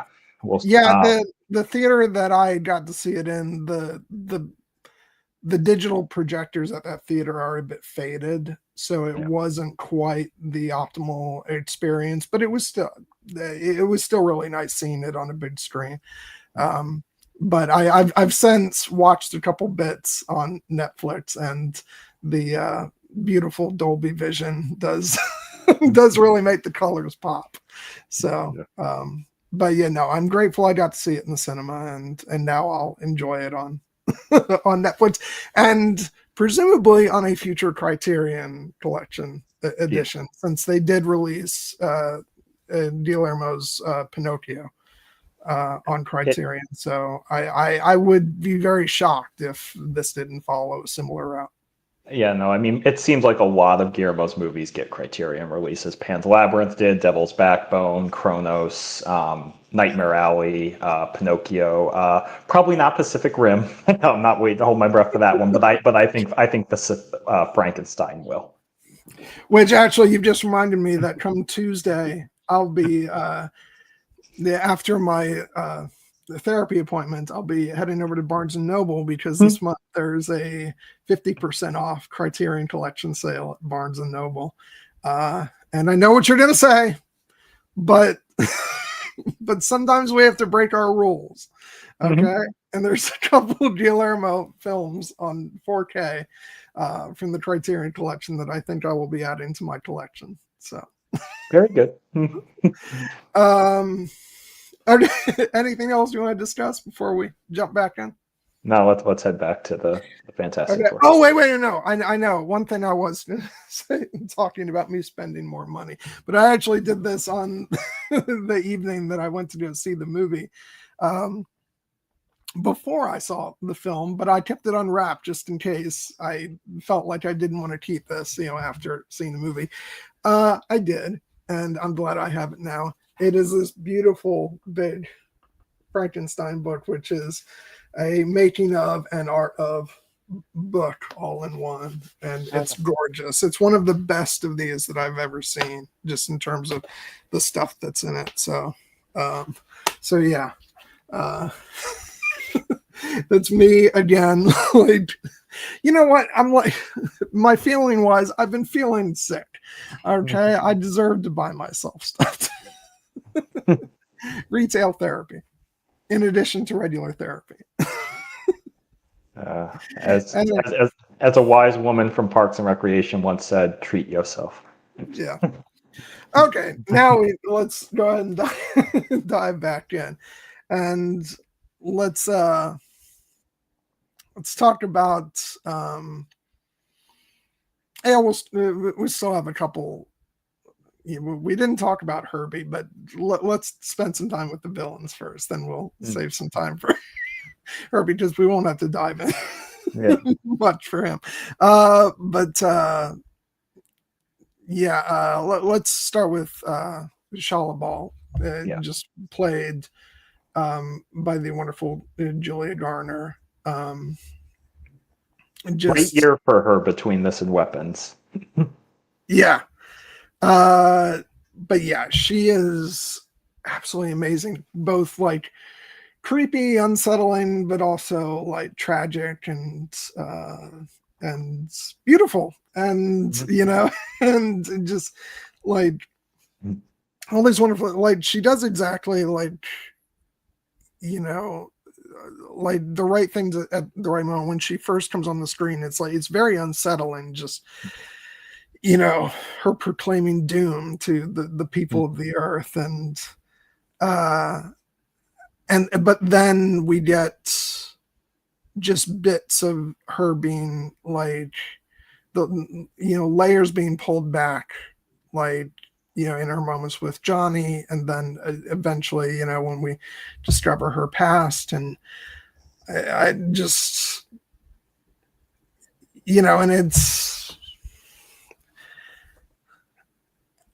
and it's funny because she's playing this character who not only, she's playing it through motion capture, but also, it's a character that is all silver, hence the Silver Surfer.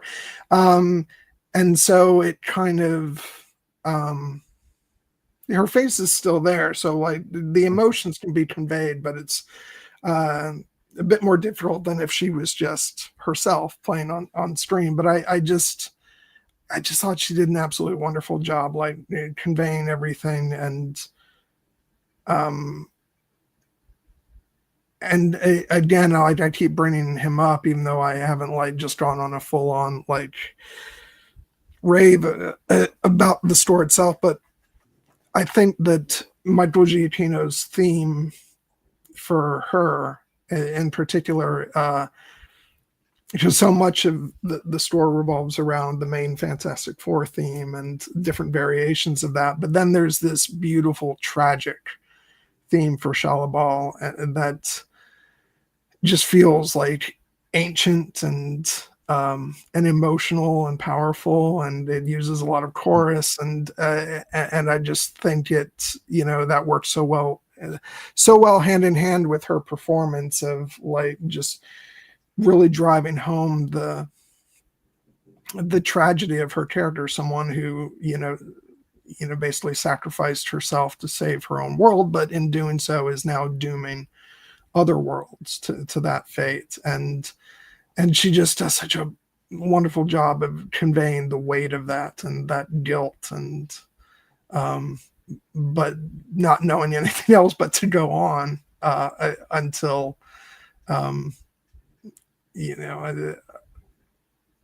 until she's reminded of everything that she's done.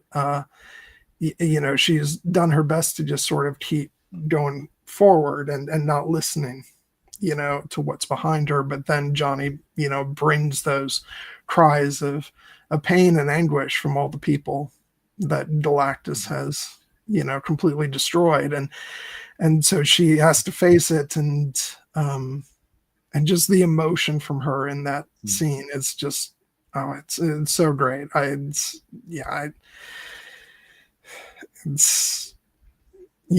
one of my favorite performances in the film, and like I only hope that even though she's on the other side of the galaxy with Galactus somewhere, I hope we get to see her again at some point. So I think that there's a good chance, because she's still got that magic surfboard that she can use whereas Galactus I think is kind of stranded without his ship. But yeah, I was really intrigued when I heard that Julia Garner would be playing this role in this movie, because again, I've noted that this movie has a similar premise to the second Fantastic Four movie, The Rise of the Silver Surfer. And in that movie, it was the more traditionally Norrin Radd version of the Silver Surfer. But the Shalla-Bal version does have its roots in the comics as well. And so this is one of the ways that they managed to put a fresh spin on it. And I think that they actually did a remarkable job with Julia Garner's performance of, showing us the characters, more inner life and conflict, and the fact that she made this tremendous sacrifice for her people and her world, but in doing so she has willingly consigned these 23 other worlds to death. And she just has, I'm sure she's thought about it, but she's probably just cut herself off from that part of herself until she can't anymore, because Johnny manages to find that empathy and that emotion in her. And even though, as the performance is, glossed over by CGI, with the exception of the one scene where we see Shalla-Bal pre-transformation, I think Julia Garner does a remarkable job of, conveying her humanity, such as it is, through that. I think that she's a wonderful actress. I've seen her from, she's been in a number of things. I've seen the indelible performance I always think of as she has a role in The Americans, which is one of my all-time favorite TV shows, where she plays a very kind of challenging character that she pulls off with remarkable aplomb for, so young an actress. She's only 31, but she's already remarkably accomplished. People will also know her from Ozark. I mentioned Weapons this year. She's outstanding in that. But again, this is a role where she is kind of taking on this character who throughout most of the movie is kind of almost defined by their alien nature and their seeming lack of humanity. but she finds those moments like the great connection where she's talking about the meaning of the blessing that she uttered to Johnny, from in her language, it means die with yours, which, is meant to be, and he perceives it as it is intended, as something warm and kind, even though she is coming to herald the destruction of his world. And again, it's kind of becomes a fascinating dynamic of her having to, when she's actually confronted with the enormity of what it is that she has done and what she has been a privy to, understandably, like, her anguish in that moment feels very raw and very real. And it just makes it all the more, heroic in the end, such as when she chooses to come back and make the sacrifice in place of Johnny to get Galactus away from Earth. So yeah, I think that I was, very impressed with her acting skills, but also just, as you said, visually, I think that what they did with her is stunning because, you mentioned the interstellar sequence. My favorite sequence in this movie is when they're being pursued by Shawabal and they lure her into the neutron star. Like, that is just like put it on a wall kind of gorgeous, visual comic book art. And she in that scene, like, again, even though she ultimately has a redemption arc, in that scene she is terrifying because it really does seem like she cannot be killed, and it takes Reed's incredible ingenuity and the team all working together to come up with this very creative way to temporarily allow themselves to escape her. I just got reminded of the speaking of that scene where she was like, Johnny, kill her, and he's like, what? And she's like, she's after your nephew. And he's like, are you sure, Johnny? And he's like, all right. Just when I finally meet someone interesting. Again, let's not shy away. The sexy alien is sexy, so I understand his reticence.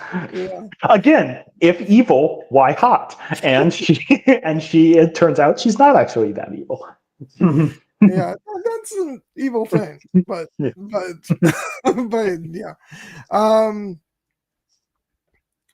And then there are still moments, like, even though they like have that connection between them, there is still that element of like, when they're talking about the blessing. It's like, so the surfboard, is that like part of your body? Or as she rolls her eyes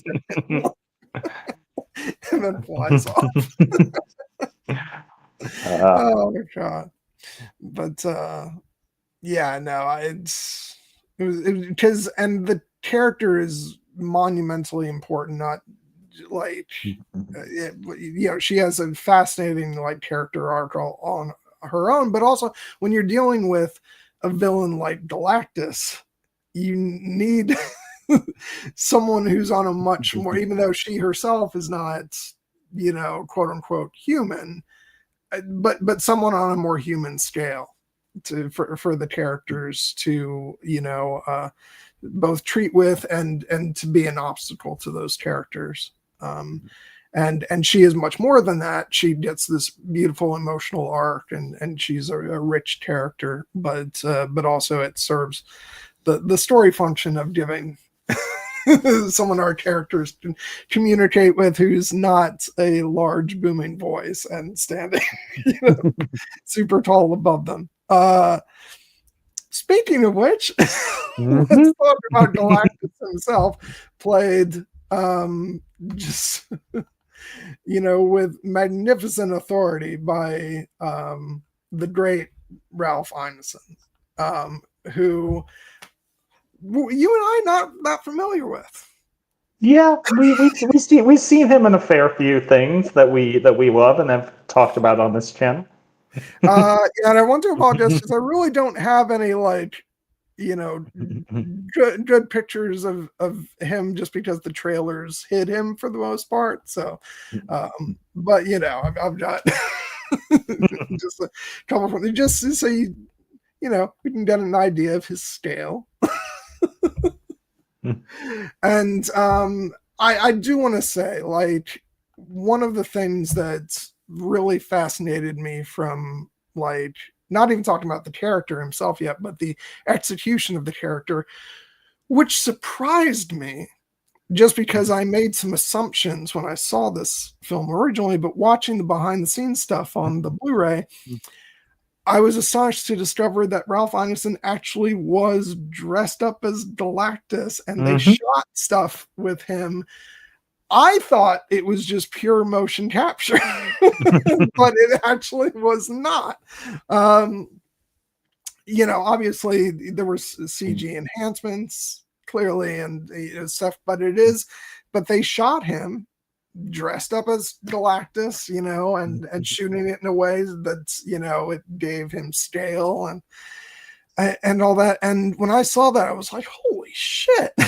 And it's funny that, like, sometimes we just brush things off as complete CGI nowadays. And it's like, no, actually, we filmed that for real. But I think that's a testament to the rest of the visual effects in the film, that I thought that was pure CGI, because the rest of the CGI was so amazing in the movie that I could have believed that. But I'm actually now watching it, I'm like, oh no, I can see that that's actually him now. And I just love that. I love that in this day and age, like, that they didn't just go pure motion capture, and they thought, no, like, this is Galactus, and we want to have something real and tangible about him. And yeah, so I just love that they went that route with it, even if I had a mistaken assumption about it. But yeah, if you're thinking about, like, casting Galactus, there's a short list of people, because you need someone with that stature, even though they're going to be exponentially blown up, but also you need that deep booming voice. And Mr. Ralph Ineson has that. Obviously, the first thing we ever saw him in was Game of Thrones. He was good in that, but the thing that certainly comes to my mind is the Green Knight, in which he played the Green Knight, and and then things like The Witch, and and so many other things. He even had a bit part in Frankenstein, and yeah, it's like Nosferatu as well. Yeah. And nobody sounds like him, except for I always chuckle at this. Andy Serkis's version of Aragorn in the audiobook actually sounds a lot like Ralph Ineson, which I'm not displeased by at all. But yeah, like, just a wonderful casting, and he does such a great job of making Galactus intimidating. Although it's funny, because I guess sooner or later everything goes back to Star Wars for me, because when I saw them standing before Galactus and talking to him, I could only think about Snoke in The Force Awakens. But yeah.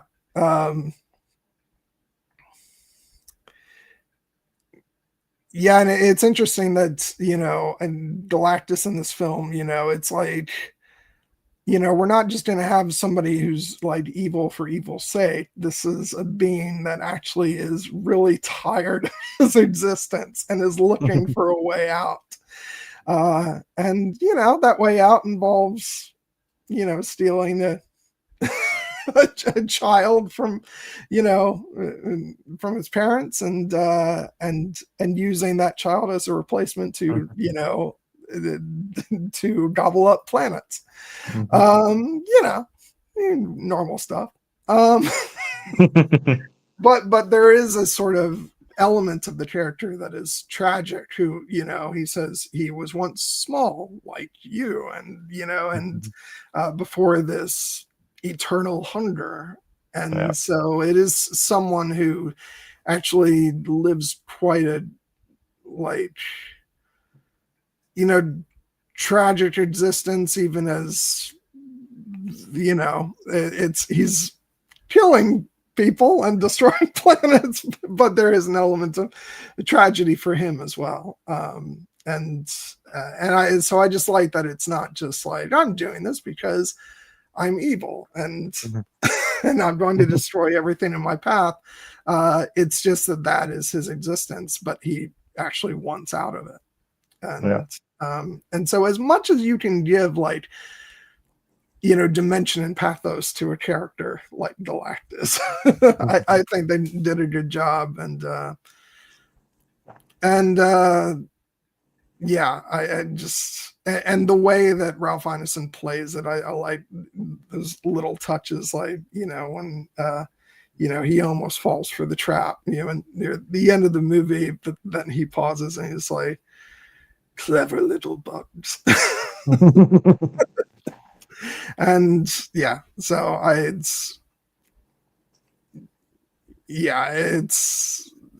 I'm always going to delight at seeing Ralph Ineson, you know, play anything. And I think he did a really good job with playing Galactus, even though it is like a very larger than life sort of villain. Hence, like I said, the need for a character like Shalabal, who's much more the human scale, you know, adversary for the main characters. But no, it was great, and it's something that we've never gotten before in other Fantastic Four movies. Even though, like, you know, we get the Silver Surfer in the second movie of the you know, 2000s version. They only, it's been a while, but they only teased Galactus, right? No, Galactus appears, but but he is portrayed as a giant, almost cosmic cloud. He's not really like a character in the same way. You know, I don't even remember if anybody like voices him or anything. It's, you know, he's much more portrayed in that movie as just more of like an elemental force of nature that happens to be sentient. Whereas in this movie, it's, as you said, he's much more comic accurate. You know, Matt Shakman, the director, described him as a humongous 14 billion year old planet devouring cosmic vampire. But Ineson, you know, doing his job to find the humanity, such as it is in the character, says that, you know, his character is a god of sorts, but ultimately he's a big planet-eating guy simply doing what a big planet-eating guy does.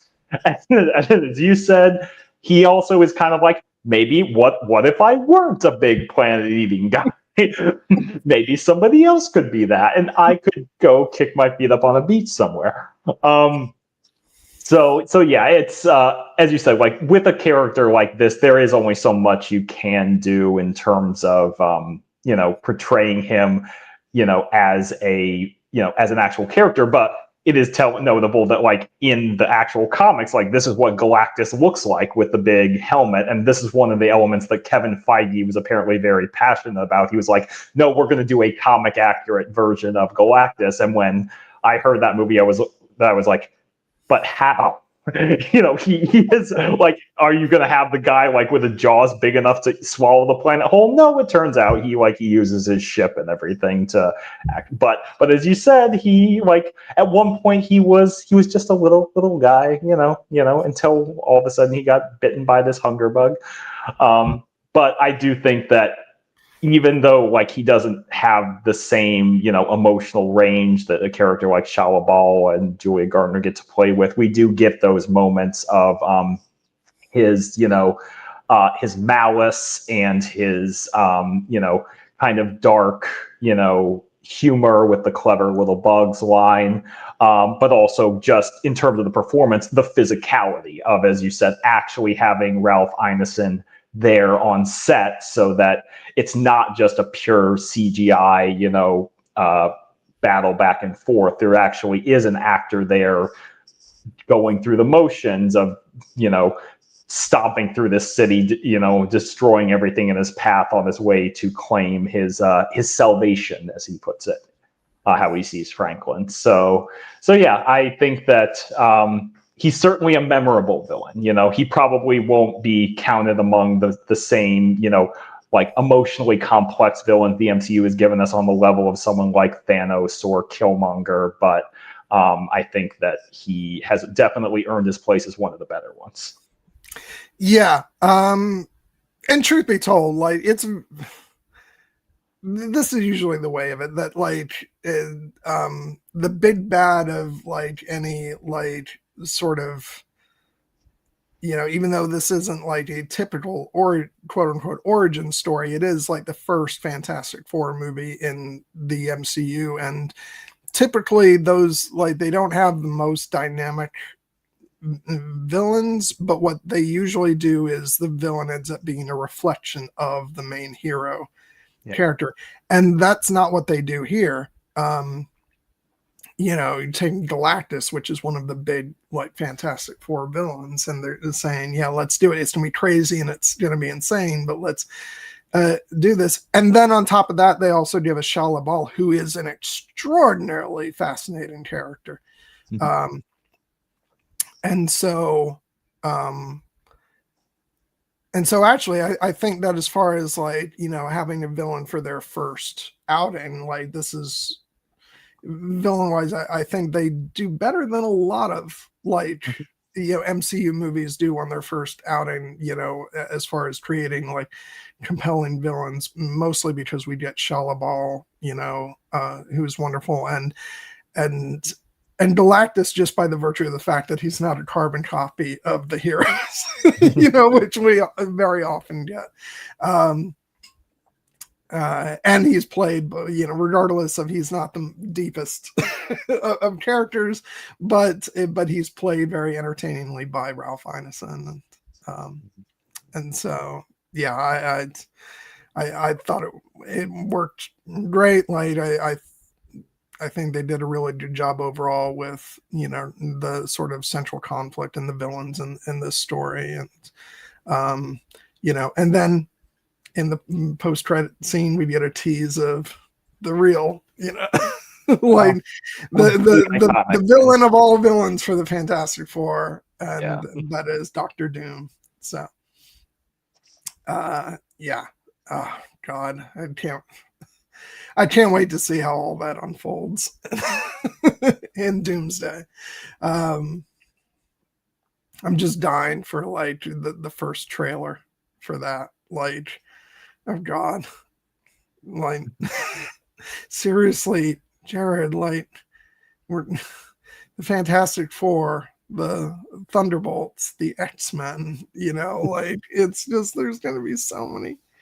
Or I said Thunderbolts, I guess I should say the new Avengers. But yeah, it's like, there's just so many elements coming together that I'm just so excited about. But anyway. Me too. As far as like other characters, I said I did want to mention Herbie. Yeah. Who I absolutely adore, voiced by the absolutely wonderful Matthew Wood, who is basically Star Wars royalty at this point.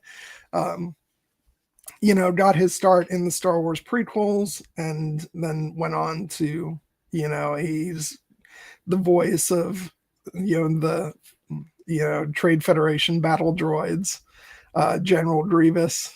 You know, I know a lot of, you know, we've talked about this before, but obviously, you know, the battle droids are infamous, but I have grown to absolutely adore them.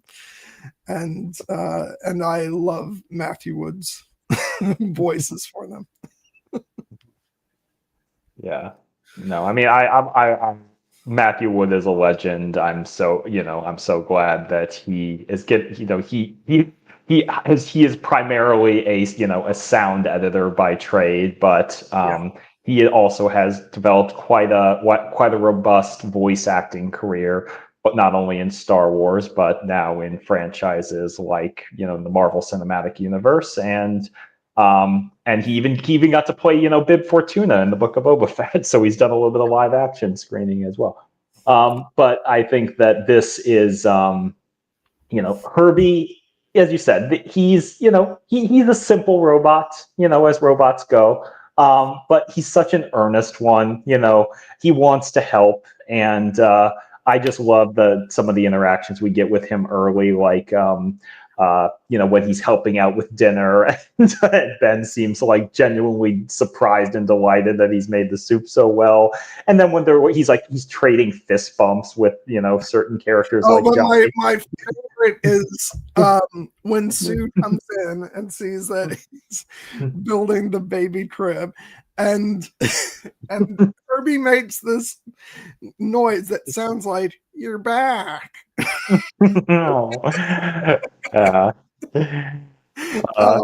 He kind of reminds me almost in that way of B2 Emo from Andor, the Cassian. But also, like, he is a little bit, he has a little bit of a bumbling side to him too that's endearing, like the sequence when he's trying to help out with the preparation and he keeps not messing up, but the other characters kind of keep undoing his work, like when he puts up the baby gate and Ben isn't paying attention and trips and falls down the stairs and is like, hurry. But then also he's a great, he's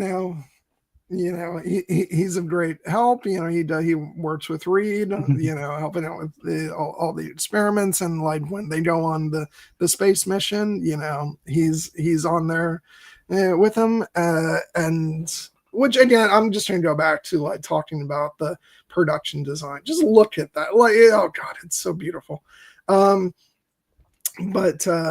Yeah, no, he goes, so he collects all the samples and gives them, vital information they need when they return to Earth. So yeah, but yeah, Herbie is definitely something like, he seems like pulled from the Jetsons, basically. And I love him so much, and I love when, like later on, like, he's the one who has to take care of the baby when they bring Franklin back, to the Baxter building when they do the switch at the end of the movie, and he's singing the lullaby as Galactus, and then Galactus shows up outside, and Herbie like lowers the what is it, like the shield or the blind or whatever, and he's like, I'm sure that'll keep Galactus out. Yeah. It's like, no. Nope. But yeah, it's I adore him. He's just, he just adds to that whole vibe of, like sort of lighthearted fun, and and really is a part of the whole aesthetic of, what they established with this movie. And yeah, no, I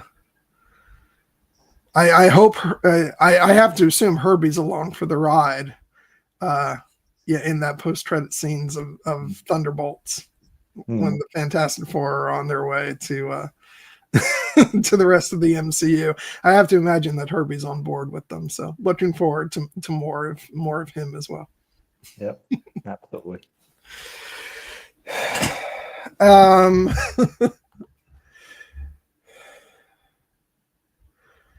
right, let's see. I think we mostly touched on everybody. But we even touched on like other characters as we were talking about. And these other characters. I'll just start talking about some stuff that we didn't necessarily get to. Well, actually, this is a great point for me just to do my full raving about the score by Michael Giacchino. It's probably my favorite Marvel Studios score of all time, and I just think the main theme with its, how bouncy it is, and like it's this, definitely pulls inspiration from like The Right Stuff, and and just feels very like very space explorer-y. and I love the fact that like that Giacchino brought in like the chorus, and like even to the point where it's got the chorus actually singing Fantastic Four. It's like in a lot of ways it's really on the nose, but also like it just gets away with it because of the the vibe and style of the movie. And I just think it goes really well with the setting. But then there's other themes in the movie too, which I think are really powerful. I mentioned the Shalabal theme, which I just think is so emotionally rich and powerful, like in a very different way, and yet it all flows together wonderfully.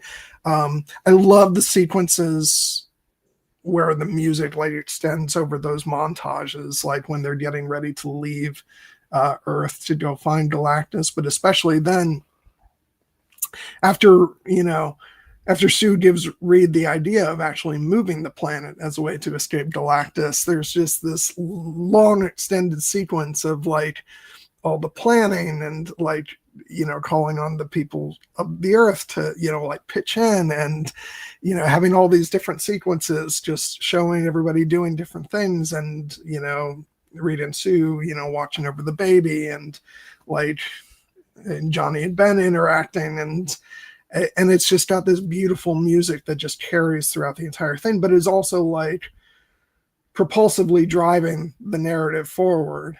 And it's just, I'm trying to, I think it's actually listed on the soundtrack, like how long that track is. It's called Spantastic Voyage, and it's a 6.5 minute track. And I love that.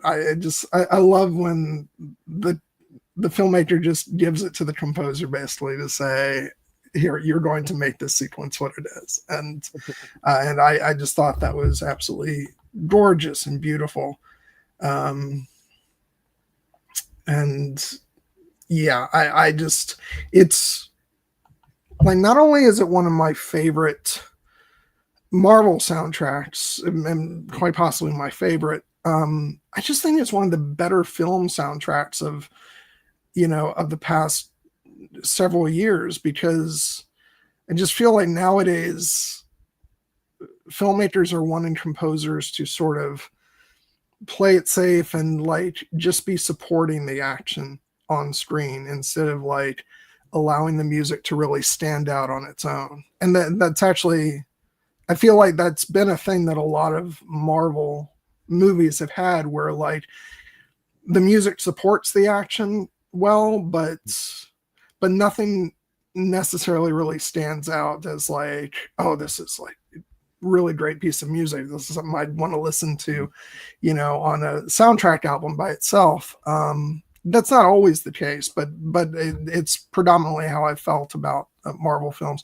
Whereas this, it's just, and I think it's because of the optimism of the music and how fun it is, but also it gets deeply emotional.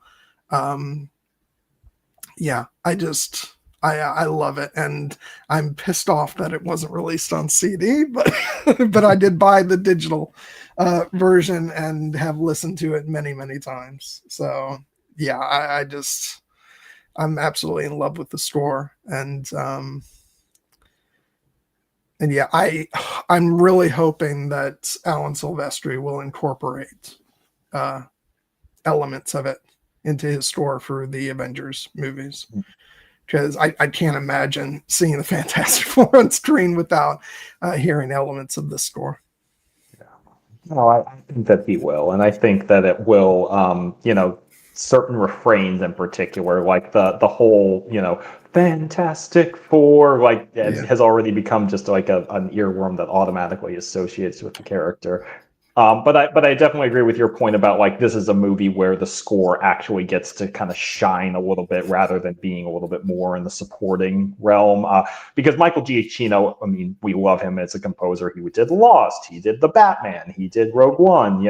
He actually has scored MCU movies before, because he did all three of the Spider-Man movies. Yeah. And I think that his work in this, I mean, those are fine scores, but I think that his work in this movie is like definitely a cut above. My favorite is probably the sequence with the Shalabal chasing them into the neutron star. Like I remember just really loving the music in that score. I believe it's called Nothing Neutron Under the Sun. You know, so I love Michael Giacchino and his puns. Yeah, I mean, it's it's one of those things where like, yes, puns can be a little bit groan worthy, but like if you really commit to the bit as he does, it's like eventually it does become charming. Yeah. But yeah, it's I think that you've mentioned in the past that this is one of, if not your favorite MCU score, and I would personally say that my favorite MCU score remains Patrick Doyle's score for the first Thor movie. And obviously, I love Alan Silvestri's work on the Avengers, but this is definitely I love what Goranson's score for Black Panther as well. But this is definitely like top tier as far as I'm concerned. Yeah. Oh God, yeah, it's just so good. And another thing I want to mention, which is sort of tangentially related, because Michael Giacchino is also known for the big Marvel fanfare, which I've always had a mixed relationship with, because on the one hand I love anything Michael Giacchino stories, but also the big like opening logos and fanfare, like they've always felt a bit like over the top for me. It's like, can we just get to the movie, please? But what I loved about this movie was the fact that it had a very minimalist like opening logo, just to signal that it's a different universe, and and it would have felt weird to have like the sort of more classical big bombastic opening. So it's just like a simple Marvel Studios logo and some soft music underneath it, which I love, because I think it established it as something different. And plus, I'm much more of a fan of minimalistic opening logos. It's why I love the fact that James Gunn has been like, when people ask him, well, are you going to like change it from Superman, depending like on the movie? And he's like, no, that's it.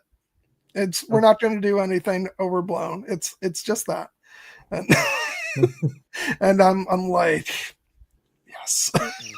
Well, I will personally disagree with you on this. I do like the bombastic Marvel opening sequences. I think that actually kind of helps get me in the mood for a Marvel movie. But I do like that this does its own thing and is more minimalist. Again, it feels appropriate given that it's trying to be something a little bit set apart, at least for this chapter of the story. Yeah.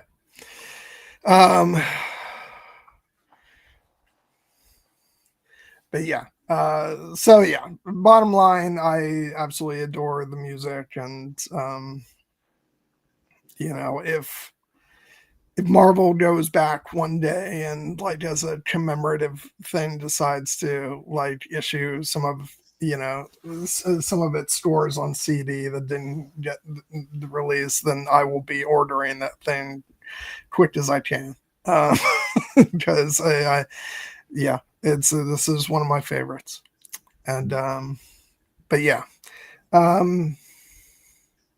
so aside from that,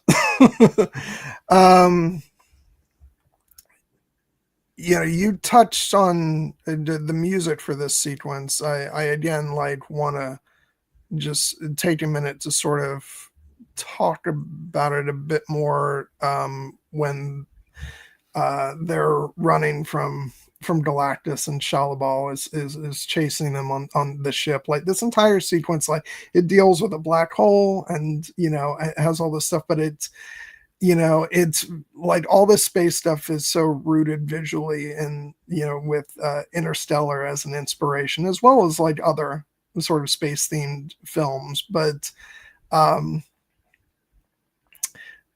I think we touched on this when we did the stream for Interstellar, but I just want to take a moment to be like, I love the fact that over the years that Interstellar has become like such a sort of touchstone for not only film fans but also filmmakers, because at the time it was not as warmly received as other Christopher Nolan films, at least in the critical community.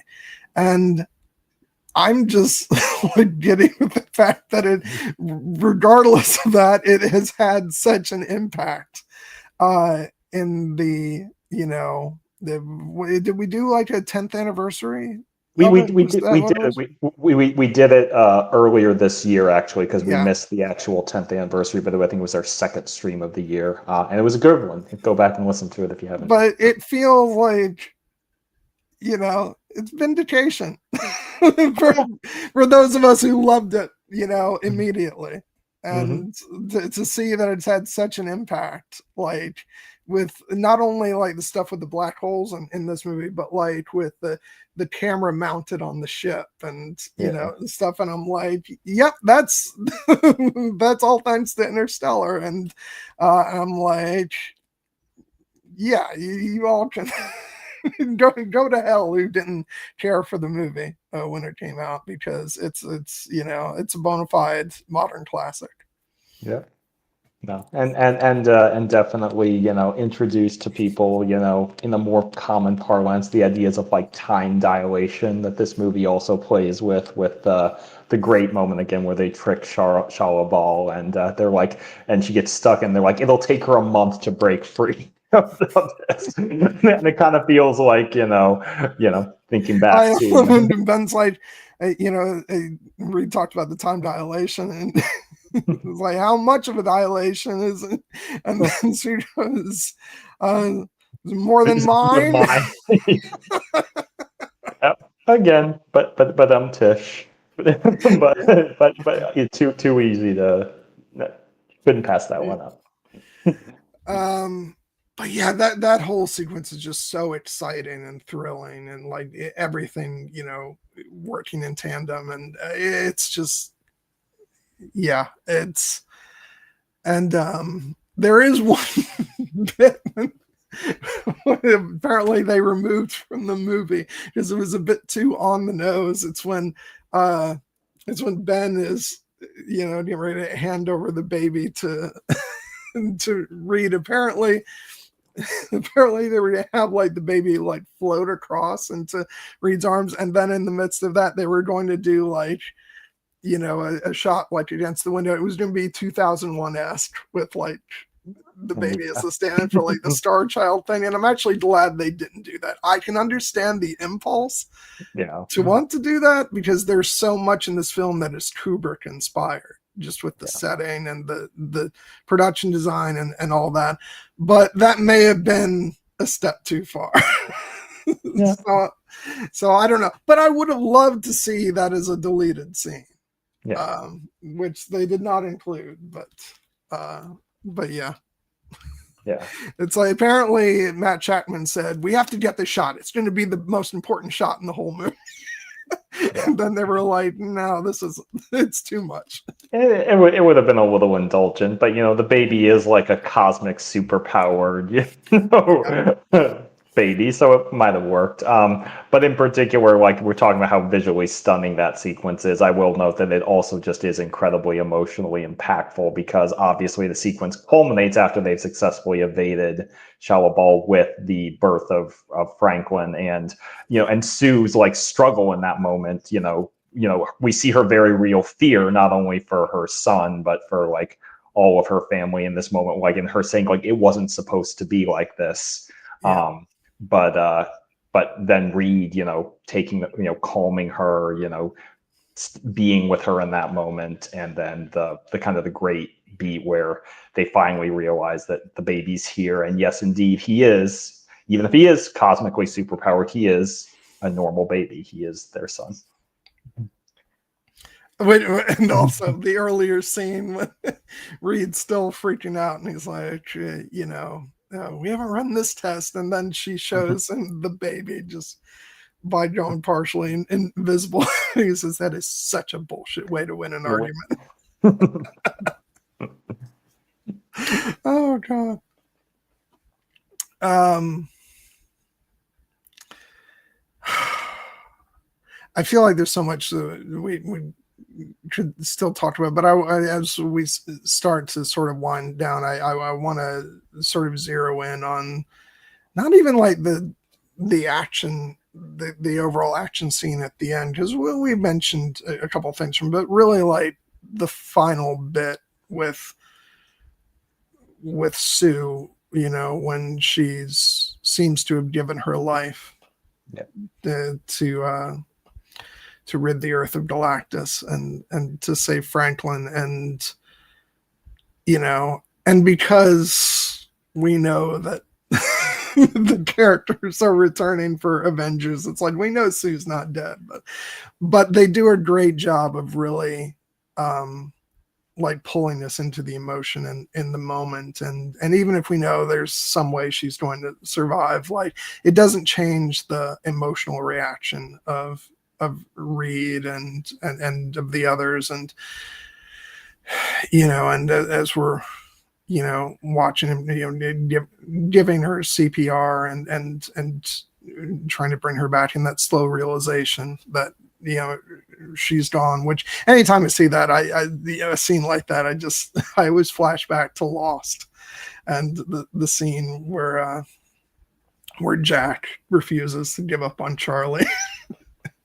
And, oh, I always, it always comes back to Lost sooner or later, but but and the fact that he's not able to save her, and that it's Franklin, and I don't know how they got the baby to do the things that that they did, but just, you know, placing the baby, placing, you know, Franklin placing his hands on Sue, and then just seeing her hand twitch, and then her coming back to life with like the blue in her eyes, and then of course then Franklin sitting back up and going, yeah, buddy, so perfect. You did that, buddy. You saved your mom. Yeah. And it is such a beautiful scene. And again, Giacchino's score, you know, during it is, especially when it like cuts from them to then like them in slow motion, like walking down the street, having, you know, the world being saved. It's a beautiful piece of scoring. But and then with her saying to Reed, he's not like us, he's more. And yeah, it's just so beautiful and very emotional, and yeah, I just think it's a beautiful you know, ending to the film, even though we've got just a couple more scenes, but it just hits that right emotional note, and I love it, because at the end of the day, that's what this movie is about. It's about the family, and you know, and the 4, now 5 of them. And I think that's always what's been so beautiful about the Fantastic Four to me. It's the same reason why I love the X-Men so much, because they are a team and a family. Not in quite the same way. Like the Fantastic Four are the most family, like sort of based superhero team in the Marvel universe, and I think that's what's always been so compelling about them, and I think maybe that's part of what's been lost with other attempts at doing the Fantastic Four, is really highlighting the family connection and the ties between the characters, because at the end of the day, it's not just a superhero story about a man who can stretch, a woman who can go invisible, you know, or you know, and a brother who catches on fire, or a big rock guy. It's, you know, it's about a family, and and that's what they understood with this film. And I'm really, really glad that that for me it worked so well. I know there's discussions about box office, did it make enough, and blah blah blah blah blah blah blah. For me, it's an enormous success, and I'm more excited than ever now for the future of Marvel films, because I think I think as much as I have enjoyed a lot of the movies over the past couple of years, even though they haven't all been huge successes, there have been problems, but I think that they've had some pretty big highs, in my opinion, and I think that what we're about to see going forward now is going to change a lot of things, and I'm actually really excited to see what that is. But just for now, in this moment, I cherish this movie, and even as things are about to change, I hope that I don't know what the Marvel universe is going to look like post these next two Avengers movies. Mm-hmm. Like what they're going to do. Like, does the main Marvel universe more or less remain the same, or do the events of these movies transform the entire universe into where it's a bit of everything? But I hope that there's some version of letting the Fantastic Four go back into the familiar setting of this world. Because I think what they've established here is the vibe of it and the style and the tone is just so beautiful. And so I don't want to see that lost as the characters move forward, as entertaining as it's going to be to see them interact with, all the other characters. I want them to be able to hang on to, some part of what they've established here. But who knows? I'm open to seeing what they're going to do, because I think it's going to be a lot of fun regardless. And I can't wait to see what happens after those, final moments of that post-credit scene where, where we see Doctor Doom. Like, what happens after that? And are we going to see, or is it going to jump forward, in Avengers Doomsday, and we're going to be told what happened after that? I don't know. We'll have to see. I will just finish off by, and then I'll give it over to you to say what you want to say. I'm more than tickled that at the hint that as effusive as he seems to be throughout the movie of the Fantastic Four, I sort of am tickled by the fact that Ted Gilbert might actually be a bit more than a little annoyed with them. Because the fact that they refuse to put Franklin in the Fantastic Five shirt, and also that they up and disappear just as he reveals them, and he looks absolutely exasperated. Well, I think that because this movie obviously underwent some editing, I actually think in the opening sequence where they show up at the show, they were also supposed to have gone off, I think, to fight John Malkovich. So they also were not going to be there. So this was going to be the second time that they stood him up, obviously. But so his annoyance definitely seems warranted if that is the case, because it's like, you make a commitment, you got to follow through. But they got worlds to say. But yeah, he's a great character. I'm just going to shout out a couple other quick appearances. Sarah Niles plays Lynn Nichols, the chief of the staff of the Future Foundation. She doesn't get a ton to do, admittedly, but I really like her as an actress. She was great in Ted Lasso. So kind of wish she had more to do, but she served her role.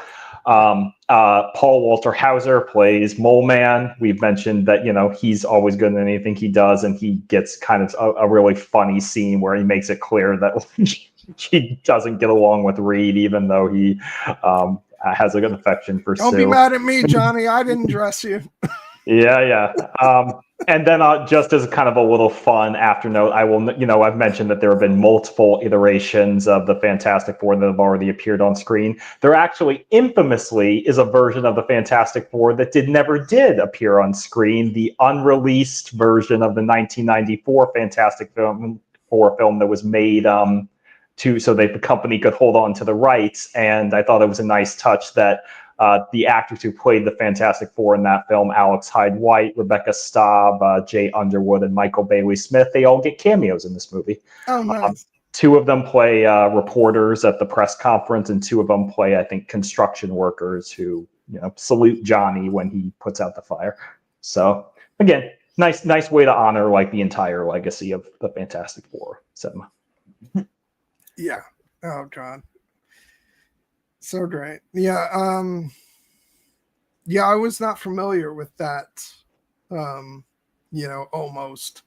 TV. I've never seen them. Apparently, there are copies you can find somewhere on the internet. But yeah, it was a classic example of like the studio needed to make a movie to hold on to the rights, and then they just never bothered releasing it, which is not great. But it is something that happened. So it's nice that the actors at least got that acknowledgement from the filmmakers in this project.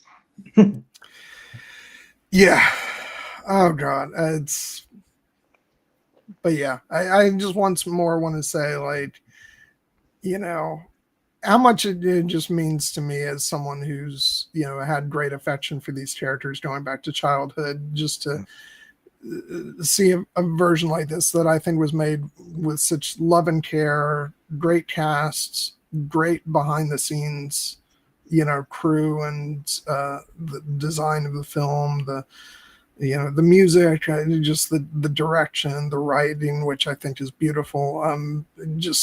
It's really nice to see these characters done justice on screen, and to finally get a bit, to be getting more of that Marvel that was like, important for me growing up as part of the fabric of this universe. It's like, I again, in that conversation I had with Nessie after her and I, watched Doctor Strange in the Multiverse of Madness on one of the trips we were on together. We watched it on Disney Plus, and one of the other things I said to her, like, it was just great to like, there's a moment in that movie where we see a version of like, Thanos being confronted on his planet, but you've got Reed Richards and Professor X there, and I'm like, I just said to her, like, that just makes me feel so warm and fuzzy, because it's like a version that was like a version of the MCU, but with more of the characters that's like, mean so much to me, and so to see them now like get their due in this film is just so wonderful, and I'm like endlessly excited just to see what the next stage of that is going to be. Again, I already said it, but like, I could not be like more excited to like get to see these characters interact with the classic X-Men movie characters, like get the idea of them interacting with like Patrick Stewart, James Marsden, Ian McKellen. Like, I'm so giddy over that. And so yeah, it's a lot of dreams coming true for this for the Marvel fan in me from childhood. And so even as people have been a bit more critical of Marvel over the past several years, I find myself actually getting more and more excited. As always, I've got to be on the opposite end of everything.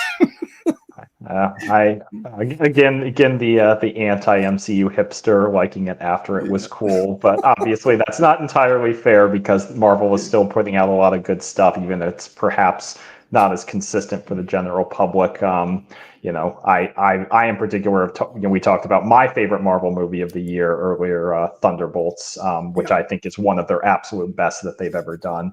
And this is a really strong, outing as well. And I definitely think it's the best Fantastic Four movie we've ever had. And I'm very excited to see this iteration of the characters continue in the MCU, because I think they will, whatever the Marvel universe looks like after Doomsday and Secret Wars. I think these characters will continue on.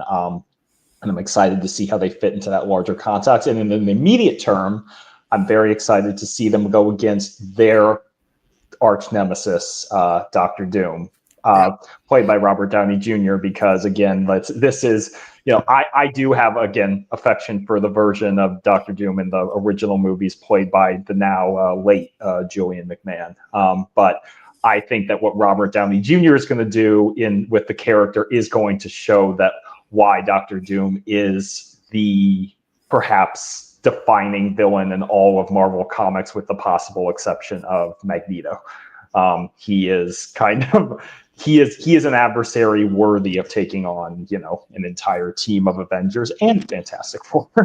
So, and he plays a role in the people who know the comic story knows that he was actually this is comic accurate, that he plays a role in the creation of the Secret Wars. So, excited to see what awaits.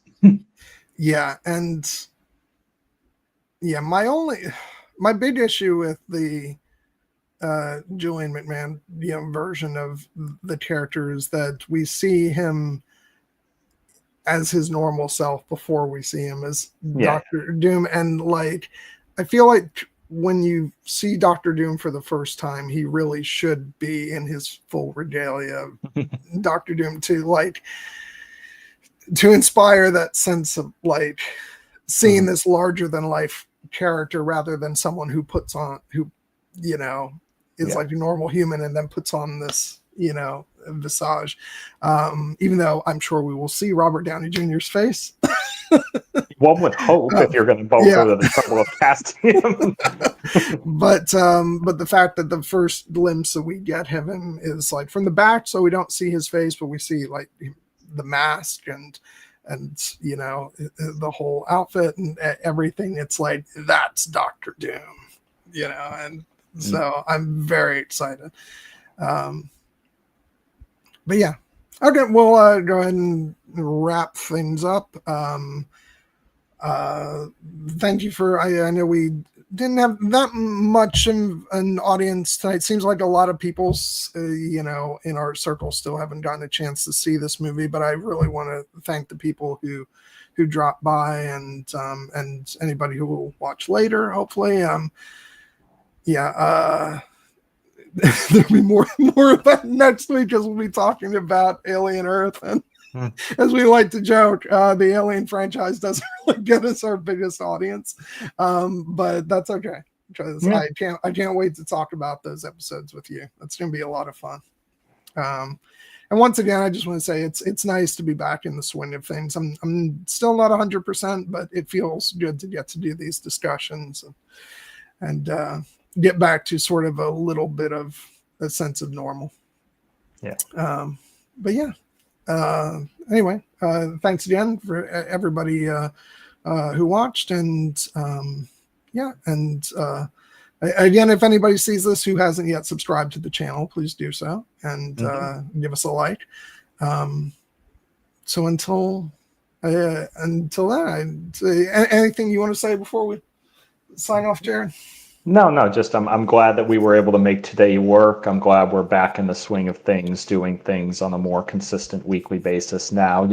Our audience, was never a big one. And, when you take a couple weeks off, people are understandably going to take some time to come back. Our friends are always here. And it seems like, as you said, not everyone's seen this movie yet. It is now available on Disney Plus if you haven't canceled it after Disney's fuck up a couple months ago, but it's it's well worth checking out, and so I was happy to talk about it with you, Gwen. I'm looking forward to everything we've got coming up, not only for the rest of the year but into the new year as well.